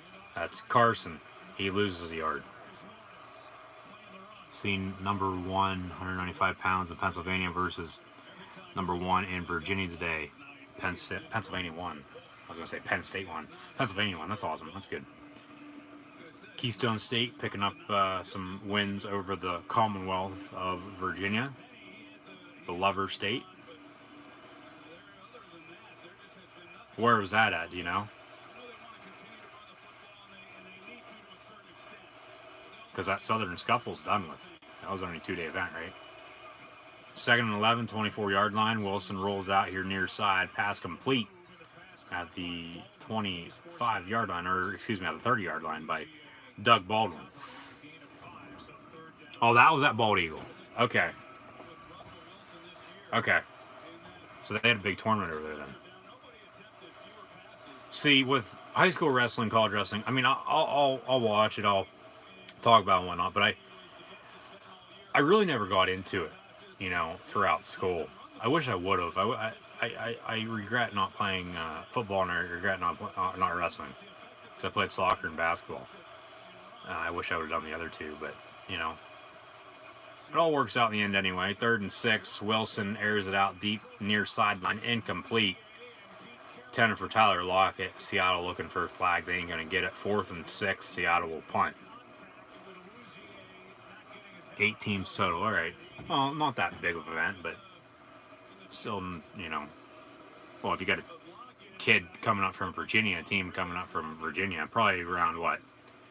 The Winchester area, Northern Virginia, you know, D.C. area. They're probably somewhere I would highly doubt, you know, a school from Hampton Road, 757 area, or, you know, Roanoke, Blacksburg, where Virginia Tech's at, Charlottesville, Richmond area. I would highly doubt, you know, schools that from down there would come the whole way up here to Bald Eagle, Central Pennsylvania, to wrestle in high school, for that matter. So Tavon Austin on the return. Good return on this one. No flags, though, but he can't stay in bounds. Loses his footing, can't stay in bounds. Had one called back due to a hold there earlier, blocking the back. So maybe this will give Dallas some momentum to put some more points on the board before this game goes final. 10:51 to play.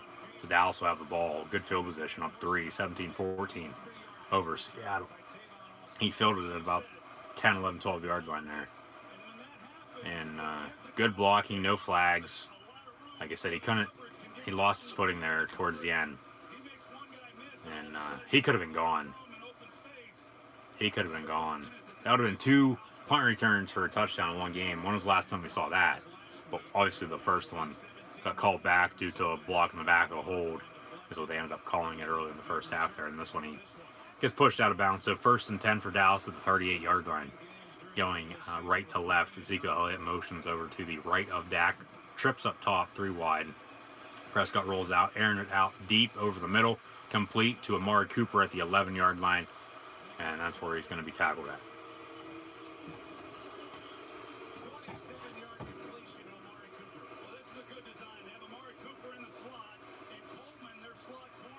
Wherever the hell that's at in Virginia. Never heard of that. I'd have to look that up.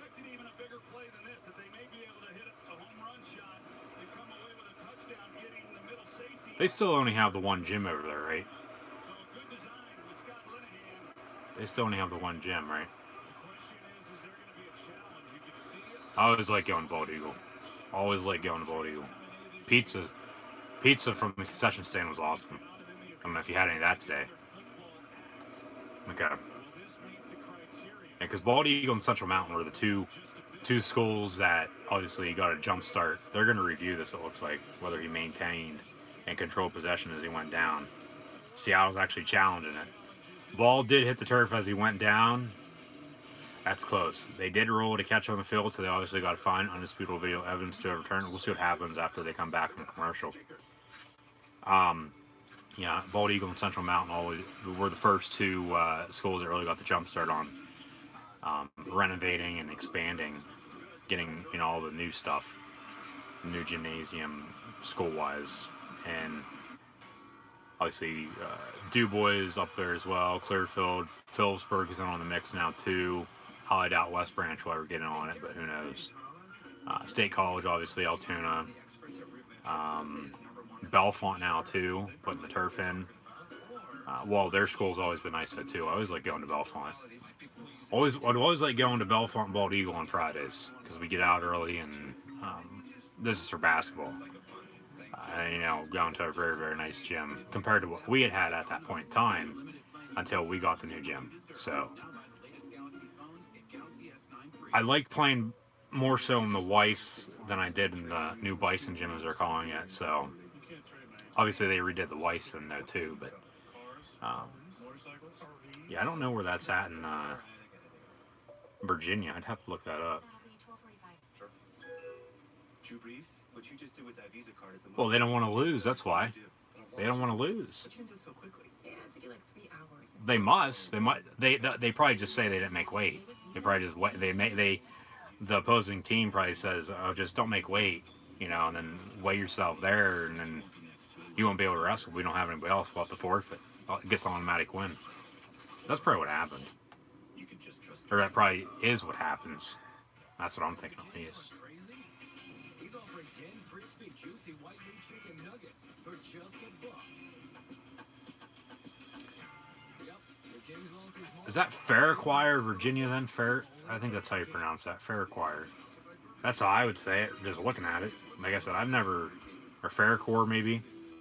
But see, I've never heard of that. Never heard of that place. Presented by Intuit TurboTax Live. Stream games on mobile with the NFL and Yahoo Sports apps. Pinned a couple. They went to a tournament in Wilson, so the teams didn't know him, so they wrestled. And then he still won.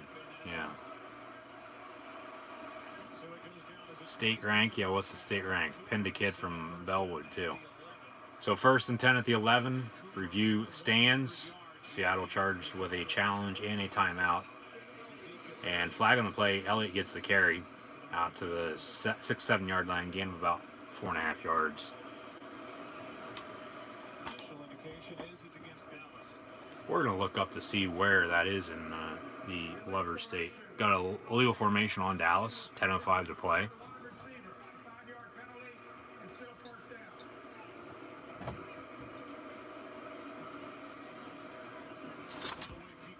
There's a big dog. What are you doing, buddy? Seahawks their first time out of that. And look at this game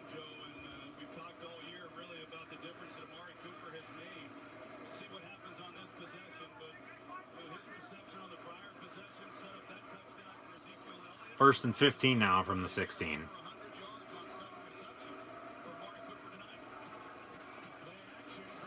And Prescott throws almost. Oh, that's intercepted in the end zone. Intended for Brown. And that's a touchback. What a sequence there. Dak not happy about that, obviously. He was bounced around, though, in the air. Intended for Noah Brown. And right 50 on the interception. That's a catch. That's a pick. Good no call there as well, I think, on the defensive pass interference, holding, whatever you want to call it. So the Seattle Seahawks will have the ball at the 20-yard line now after the INT. Okay, so however you say that city in Virginia, Northern Virginia. Oh, they're by Warrenton. All right.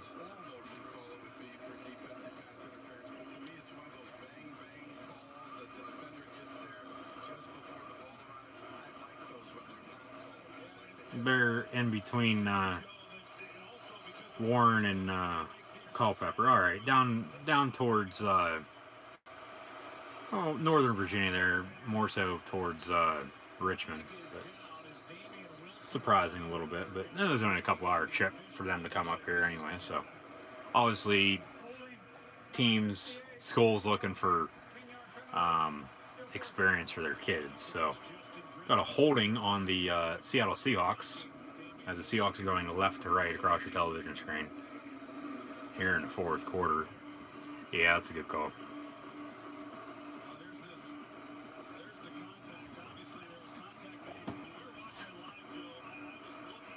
Bald Eagle only won one match day out of 5. Ball Phone is going down there next weekend, like next Friday, like just for a regular match.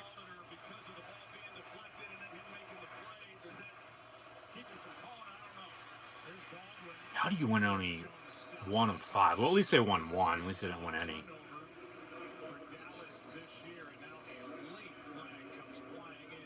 Or, go winless, you know what I mean. Xavier Woods, Austin Creed, PhD on the tackle. Got another penalty on Seattle, a personal foul. DJ Fluker. And Seattle backed inside the 10-yard line. You are. When's that and where are those at?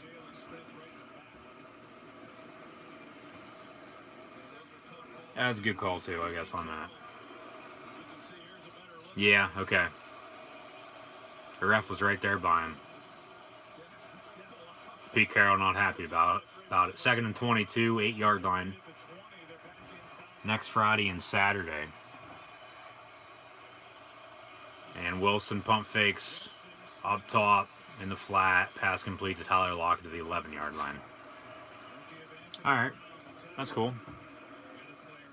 Lockett hurt now. Next weekend, divisional round of the NFL playoffs will be live right here on YouTube, doing live reactions play-by-play of those games. So be sure to tune back in, guys.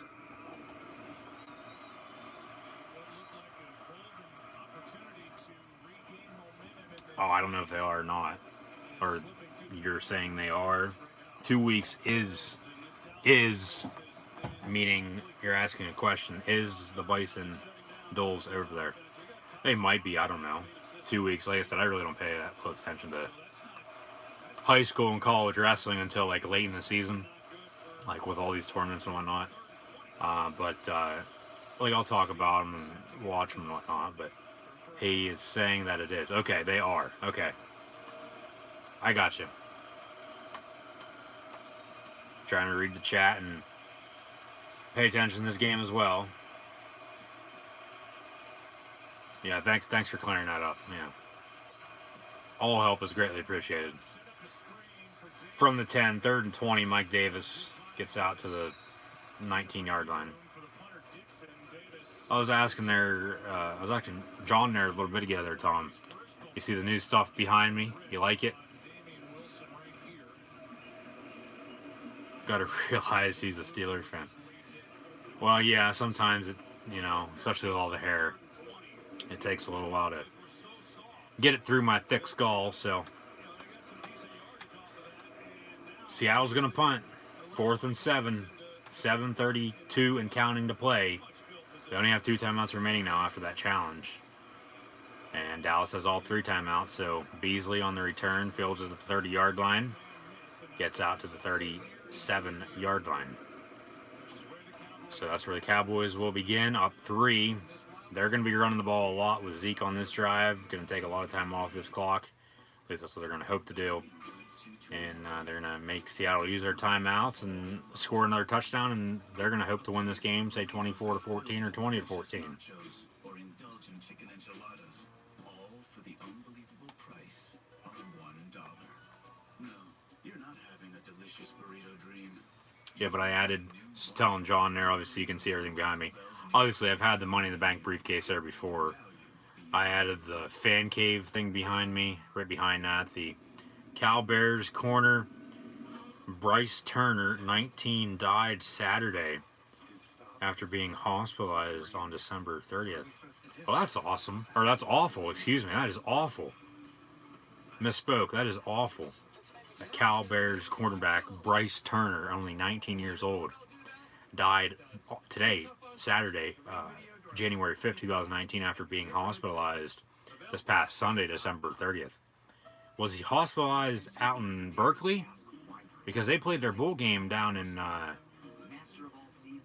Houston, or out in Phoenix, excuse me, at Chase Field, the Cheez-It Bowl over TCU.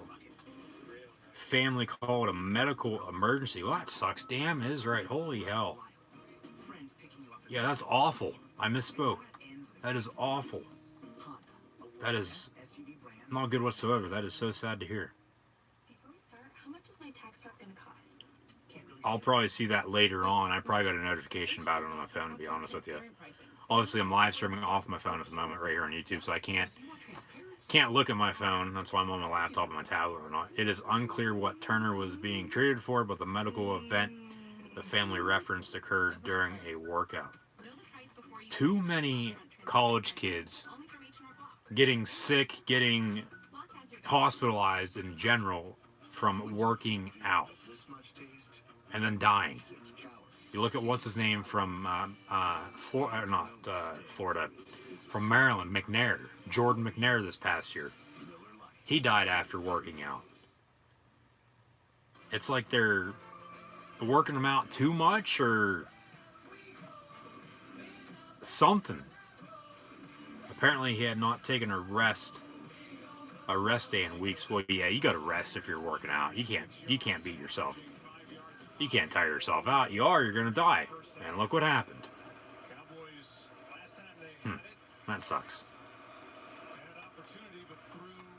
You hate seeing that. 1st and 10 for the Cowboys, 38-yard line. 37-yard line, excuse me. Cole Beasley in motion. Cowboys are going right to left. They're up 3, 17-14, 7:20 and counting to play. Ezekiel Elliott gets the carry. 2 yards out to the 39. Yeah, but I added the fan cave, the pirate. I don't know if you're still listening or watching, Tom. The pirate sign, the baseball standing sign. I changed the pops around once again like I normally do. Added the calendar as well. You really can't see the top of it though because of the glare. I don't know if the Penn State pennant was there as well this past week. I don't know if you can see that. I don't go that way. Yeah, the Penn State pennant. I don't know if that was there on Tuesday or not, but then I also put the WWE Championship there for Batman and Superman to get. So I don't know if you guys noticed that at all. I know John said he did, but yeah, it was there. Okay, I couldn't remember if I put that up by Tuesday or not. But then obviously I changed some stuff around. Actually, no, the Penn State pennant wasn't there. I remember I moved that Wednesday. No, that wasn't there. The other Penn State pennant up above, right above my head was there. I'm talking about the one, wait, I want to go that way. The one on the bottom there, below the calendar. That wasn't there on Tuesday. I just put that up the other day. That one's vintage. I've had that forever. Actually had to clean that up a little bit because it was very, very dirty. And it still is a little bit. I did what I could with it. Flag on the play, 6:35 to play. Like I said, I was having some trouble getting the calendar I liked. I actually just got the Pirate and the baseball standing side there just recently. I've had the fan cave thing too. Yeah, but that Penn State pennant with the word mark, the word letters. As I said, that is vintage. Vintage Orton. 1st and 10, 45-yard line for Dallas. Hand off to Ezekiel Elliott once again. Out to midfield. 2nd and 5 coming up. 6:30 to play.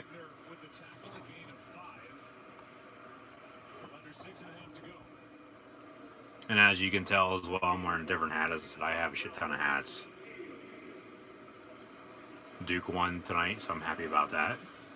Thank you for letting me know that earlier, John. Actually, I was turning into live PD too there, Tom.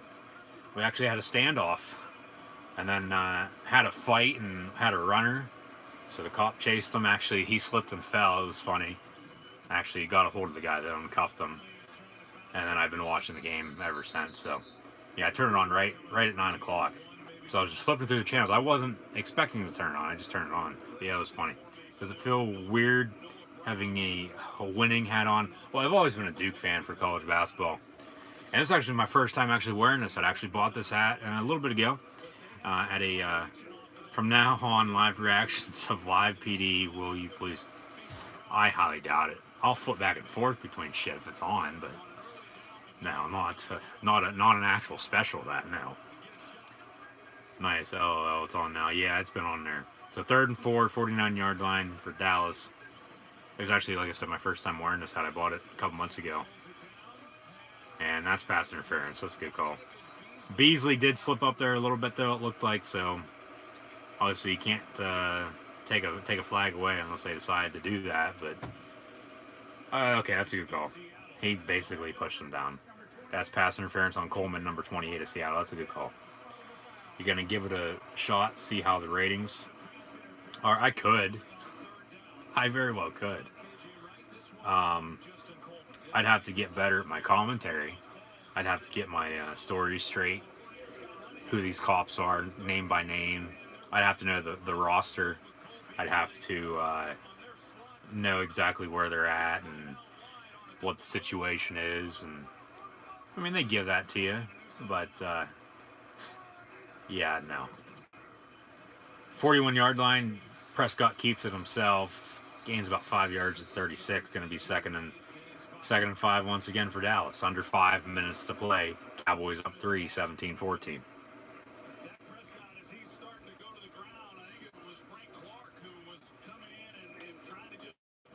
Tom, did you hit that thumbs up button? Hit that thumbs up button, buddy. Also subscribe. I know you already subscribed, but share on social media. Like, follow, and subscribe on social media. It's usually crackheads or meth heads. Well, I mean, you never know. Yeah, but yeah, I agree with you. Especially, well, I'm surprised good old Clearfield hasn't been on live PD or cops yet with the way things are going around here anymore. 36-yard line. Ezekiel Elliott gets the carry once again.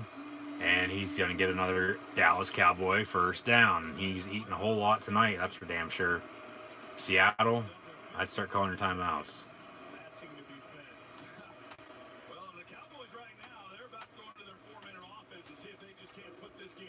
Yeah, just keep running the ball. Be smart. Play smart football. Elliott, 25 rushes for 120 yards and a touchdown. I'll have full stats from everybody at the end of this game. Got to hold him to a field goal. I know you're subscribed. Just hit that thumbs up button if you haven't done so. I see you did, though, because it went up a number after I told you. So Elliott gets the carry once again. Oh, my God. Stiff arm. Put Griffin right on his ass. Cuts back in. And going to be another first down for Dallas. And, yeah, he's eating. It looks like Dallas will advance if they score. And they'll play good stiff arm there. Really just held his hand and pushed him away. Really not a stiff arm. Well, that's what a stiff arm is. You push him away. You get him off you. But it looks like Dallas, if they score, they'll win. They'll move on. The lowest remaining seed will play the highest remaining seed in both the AFC and NFC. Colts at the Chiefs next week already. And then the lowest remaining, or the highest remaining seed will play the 2 seed. So the Cowboys, they run once again. The Griffin with 2 hands. Yes, the Griffin, Shaquem, or that's Shaquille, with the coverage there on Zeke on that play a couple seconds ago. And Shaquem is the one who only has 1 hand. So Seattle calls a timeout on 2nd and 9 for Dallas, 2:46 to play.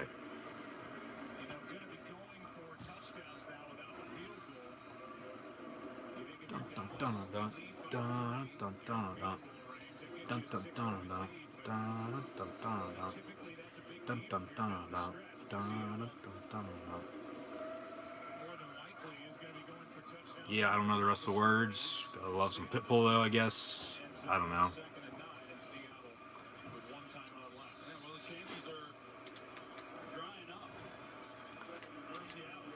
I'll be 1 for 2 after this. I'll be 0 for 2. So hopefully I win the 2 games tomorrow and finish at 500. I have the Chargers on the road tomorrow against the Ravens, and I have the Bears winning at home. Go check out my predictions for the wildcard round and playoffs right here on YouTube, and then my college football playoff national championship game predictions right here on YouTube as well. Alabama Clemson Monday night. You know where I'll be. I'll be live right here on YouTube doing live reactions play of that. So be sure to tune back in, guys. Like, follow, and subscribe on social media. Links are in the description below. So we got a flag on the play, legal shift on the Dallas Cowboys. I was going back and forth. I said that in my predictions, and I said it in the beginning of the first stream. I went back and forth, I don't know how many times, trying to pick a winner in that game.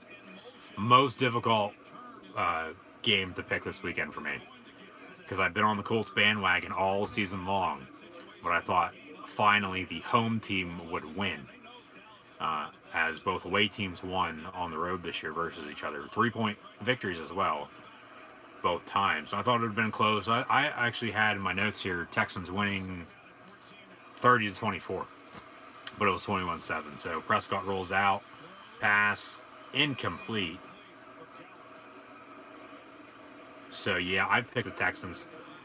I was saying there earlier, I think it was before you tuned in, maybe whenever you were listening, though, I don't remember. There's been a lot of comments and whatnot here tonight, so thank you guys for that. Always greatly appreciated. Ravens and Bears for you. See, I'm picking the Chargers to win on the road versus the Ravens, as that is another rematch. 3 of these 4 games this weekend, minus the Eagles-Bears game this weekend from this year, this regular season, they're all rematches. So, and we could be getting some more rematches next week as well. So, Chargers and Eagles there. We're split on a couple of them. I get it. Everybody has their reasonings. Prescott missed tackle, and then he ends up getting in the end zone for another Cowboy touchdown. They're going to actually mark him short once again. But that's going to be the final play before the 2-minute warning, it looks like. And then Dallas will probably punch in and end up winning this game. Yeah, that ball's down. Yep. 1 yard line. Or yeah, half yard line, excuse me. That's the second time now Prescott's been marked short. Run a quarterback sneak this time around. Yeah, so tomorrow, as the Ravens won on the road a couple weeks ago, a couple days before Christmas there, the Ravens went on the road and won against the Chargers. I think the Chargers will go on the road this weekend and win over Baltimore. And then Nick Foles is playing very, very good football, but I think Chicago playing at home, their defense, I think they'll stop them. I think the Bears will win. But go check out my predictions for that. They're right here on Gridiron Ring's YouTube channel. Also, like, follow, and subscribe to Gridiron Ring and myself, Cool Hand Luke 96 on social media. Links in the description below. Seattle actually calls their third and final timeout, so they're out of TOs for the rest of the game. The final 2 minutes and 14 seconds. 1st and goal for Dallas, though. If Dallas scores, it's basically over, because Seattle would have to score very, very quickly, get an onside kick, and score again. Kick a field goal, but they don't have a kicking game right now. Janikowski's out, injured, so got somewhat of a delay here with the Zebras. Balls at the half-yard line once again for the Dallas Cowboys. First and goal, 2:14 to play. So play clock at 22. And they sneak it this time around. Prescott gets in. I swear I'm bugged. I swear to God I'm bugged. I told him to sneak it in there a little bit ago, and I just said to sneak it this time around. What do? Dallas Cowboys, Dak Prescott sneaks it. Dallas looks like they will be advancing, and they'll be playing next week in the divisional round of the NFL playoffs. Neither can I. But game's still close. Only 2:08 to play. The reason why I got off YouTube Live there earlier for the first game was because at the 2-minute warning, the Texans had no timeouts, and they're down 14, and Prescott got some damage to his helmet there. A little bit of grass stain from the turf, but the Colts had the ball. All they do was take 3 knees, and the game was over at the 2-minute mark. So, and that's why I got off there earlier. I'll stay on until this game's over, though. 2:08 to play, 24-14. Dallas now leads Seattle. So we could see Dallas, LA next week. We could see another rematch between Dallas and New Orleans, depending on what happens tomorrow. If Philly wins tomorrow, okay, next Saturday, the Rams will host the best remaining NFC seed next Saturday night at 7:30 on Fox. So we know the time for that game. So the Rams will play next Saturday night. Who plays next Saturday afternoon? The Chiefs, they play the Colts. Are those the 2 games next week? Are they going to stay Saturday with Saturday and Sunday with Sunday? Does anybody know? Dallas 9-0 this season when scoring 20 or more points. They have 24 at this point in time. 10-point ball game, 2:08 to play. Seattle, no timeouts.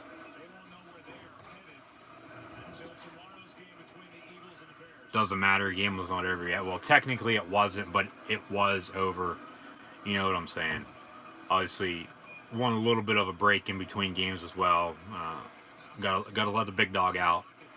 You know, make sure he's eating and drinking some H2O, some water, staying healthy. Obviously, do some other things as well, get something to eat and whatnot. So, Dallas is more likely to lose to the Rams, and the Rams will probably then, if New Orleans win next week, the Rams will go to New Orleans for another rematch in the NFC title game, and then the Saints will be in the Super Bowl. And then you said, I think this was last week, if I'm not mistaken, the Saints, they lost 3 games this year. They lost 3 games in 2009 when they won the Super Bowl over the Colts, Super Bowl 44. And they lost as the 3 same teams this year that they did that year, and that was the Cowboys, the Panthers, and the Buccaneers, if I'm not mistaken. Correct, John? Colts game is Saturday afternoon, so next Saturday, that's breaking news right now. Next Saturday, NFL divisional round, the Colts will go to Kansas City, more than likely at 4:30 once again.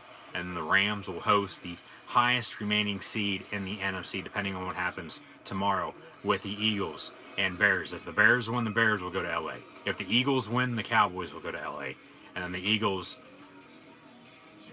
will go to New Orleans then for another rematch, because the highest remaining seed plays the lowest, or the number 1 seed plays the lowest remaining seed, and the 2 seed plays the highest remaining seed. Did I say that all correctly? Hopefully I did. I think I did.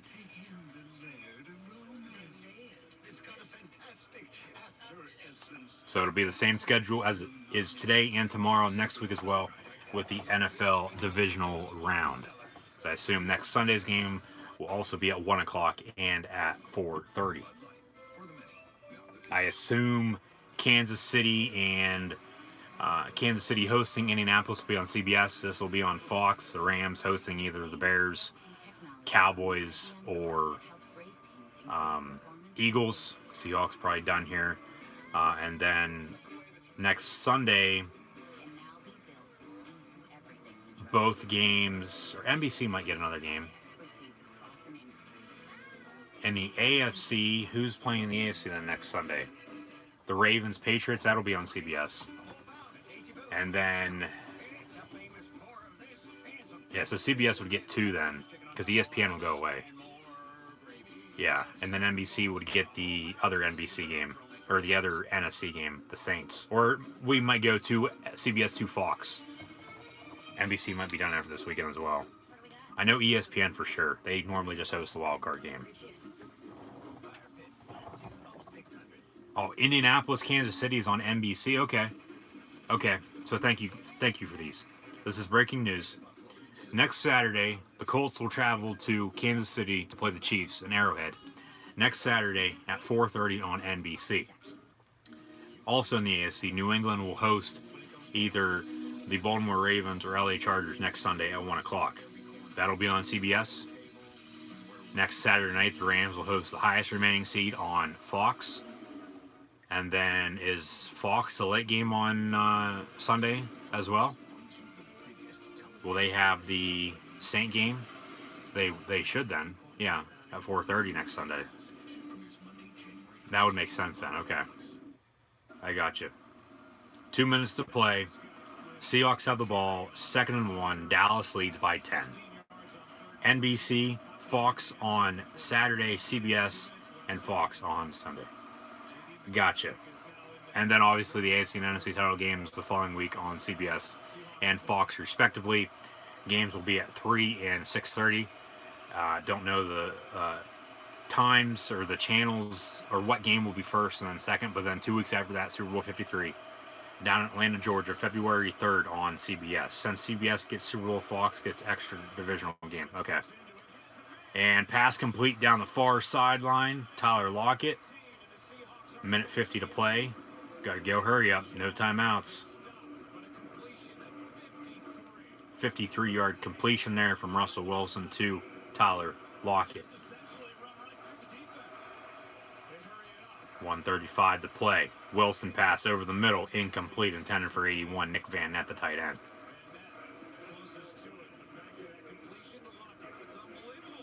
Any other chat questions or comments that you guys got? Drop those in the chat. Like, follow, and subscribe on social media if you haven't done so already.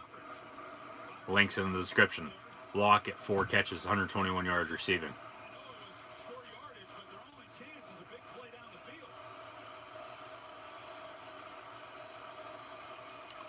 Fox's early game on Championship Sunday, and then CBS's 6:30 game. Okay.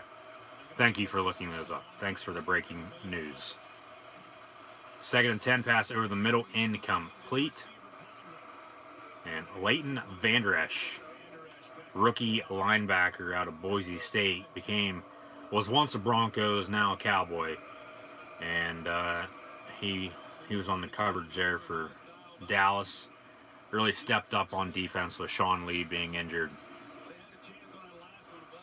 And who knows if his Dallas career will come to an end after this season as well. But 3rd and 10 for Seattle, 1:27 to play. Ball at the 13-yard line. Seahawks going left to right. Questions and comments, greatly appreciated. Drop those in chat. Wilson drops back pass. Bubble screen up top. And J.D. McKissick on the reception. Going to be 4th down. They're going to kick the field goal on 4th and 4. Kick an onside kick. 1-score ball game then, it looks like. 24-17. But they don't have Sebastian Janikowski. They're really going to kick this field goal with their punter? Michael Dixon, are they going to go for it? They're going to go for it. I mean, if you have Sebastian Janikowski, you kick it, but he's out. McKissick goes out wide, empty backfield. Wilson throws his way, complete. That's a touchdown, Seattle Seahawks. Wow. 1:18 to play, 24-20. Pending the extra point, or do they go for 2? Game coming down the wire once again. Like, follow, and subscribe on social media. Chat questions and comments also greatly appreciated. That's a touchdown. That's a touchdown. You think that's a touchdown? Well, punters sometimes are the special teams kickoff unit. So they might be better at onside kicks than the actual kicker.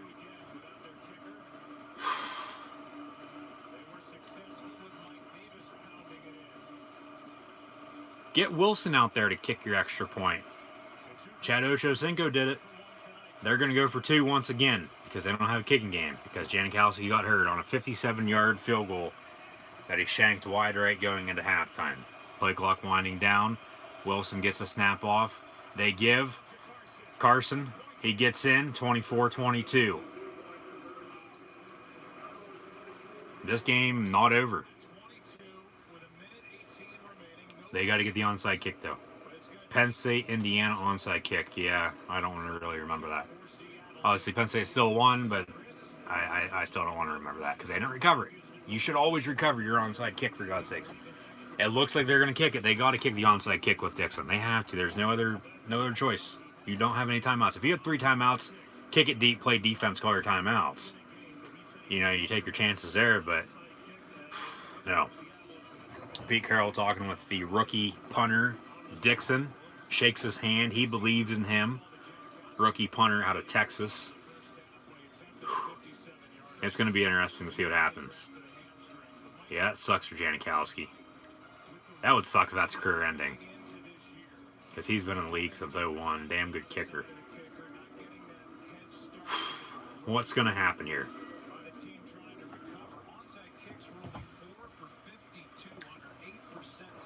452 this season on onside kicks. He drop kicks it onside, and Dallas fields at 32. And that's more than likely going to do it. The Cowboys will take, 2 knees? And this game will come to an end. The Cowboys will win 24-22.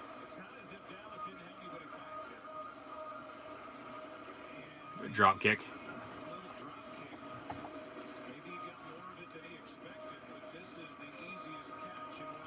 Oh, your season's over now. Not unless they get a fumble. Obviously, they're going to be going after the ball, so keep an eye out for that on the quarterback kneel here from Dak Prescott. But, yeah, Dallas is going to win this game. As it's 1st and 10, 32-yard line. They're in victory formation. The Dallas Cowboys are. There's 1 knee.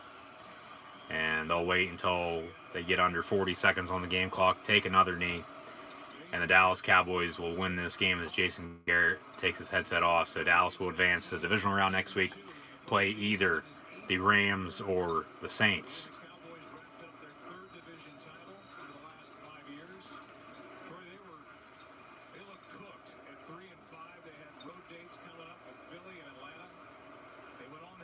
Wait, 5 more seconds. And they'll take another knee. They'll go old-fashioned Dallas Cowboy, kneel down. There's your ball game, folks. Pete Carroll, Jason Garrett, going to shake hands midfield. This is the 3rd playoff win for the Dallas Cowboys since 1996, first since 2015. So we'll see what happens here come playoff time. But the Cowboys advance. They defeat the Seahawks here tonight, 24-22. So that's going to do it for me, Cool Hand Luke 96, right here on YouTube, doing live reactions play-by-play. But first, I'll give you the stats. Russell Wilson, 18-27, 233 yards passing and a touchdown. Dak Prescott, 22-33, 226 yards passing, a touchdown and interception. Chris Carson, 13 carries for 20 yards. Russell Wilson, 3 carries, 14 yards and a touchdown. Mike Davis, 4-10, Rashad Penny, 4-29. Ezekiel Elliott, 26 carries, 137 yards rushing, and a touchdown. Dak Prescott, 6 carries for 29 yards and a touchdown. J.D. McKissick, 2 catches, 13 yards and a touchdown for Seattle. Ed Dixon, 442. Tyler Lockett, 420. 3 of 32 for Doug Baldwin, and Mike Davis, 2 of 22. Dallas receiving, 3 of 28 receiving for Cole Beasley. Amari Cooper, 7 catches, 106 yards. Ezekiel Elliott, 4 catches out of the backfield for 32 yards. Noah Brown, 1 of 6. Allen Hurns, 1 of 14. Hopefully he gets healthy. Michael Gallup, 2 of 18 for a touchdown. And Jarwin, 3 of 15. And Dak Prescott currently getting interviewed by Aaron Andrews. Ezekiel Elliott also going to be joining him. We'll stay here and watch this post-game interview. Cowboys win. Cowboys win 24-22. So one of the Texas teams wins, just as I thought. I had it the other way, though. I had Houston winning and Dallas losing. So the one of the 2 Texas teams wins. The Dallas Cowboys win 24-22. And the Indianapolis Colts defeat the Houston Texans 21-7. So they both advance. We'll play next week. And then tomorrow, We got the Chargers going to Baltimore, playing the Ravens at 1 o'clock on CBS, and the Eagles traveling to Chicago to play the Bears at Soldier Field. So be sure to subscribe, hit that little notify bell next to it as well. Like, follow, and subscribe on social media. Links are in the description below. So let me tell you something, Mean Gene. The Colts and Cowboys both won today. Rest in peace, Mean Gene Okerlund. But I'll be live right here on YouTube tomorrow as well. So be sure to subscribe. Be sure to tune in tomorrow. Watch my live reactions, play-by-play of Chargers and Ravens and Eagles and Bears. That's going to do it for me, Cole Hand Luke 96 right here on YouTube tonight. So thanks for tuning in. Thanks for watching, guys. Be sure to tune in tomorrow. Had a blast here today. Hopefully tomorrow will be 10 times better. Share on social media as well. Get it out there to your friends and family. So Colts and Cowboys both win. Maybe that's who will be playing each other in the Super Bowl in a couple weeks. So we'll have to find out and see. Let the playoffs, figure it all out. But yeah, Cowboys win. Colts win earlier. And like I said, that's going to do it for me right here on YouTube. I'll see everybody tomorrow for live reactions, play-by-play of Chargers and Ravens and the Eagles and Bears. So be sure to like, follow, and subscribe. Links are in the description below. I'll see everybody tomorrow.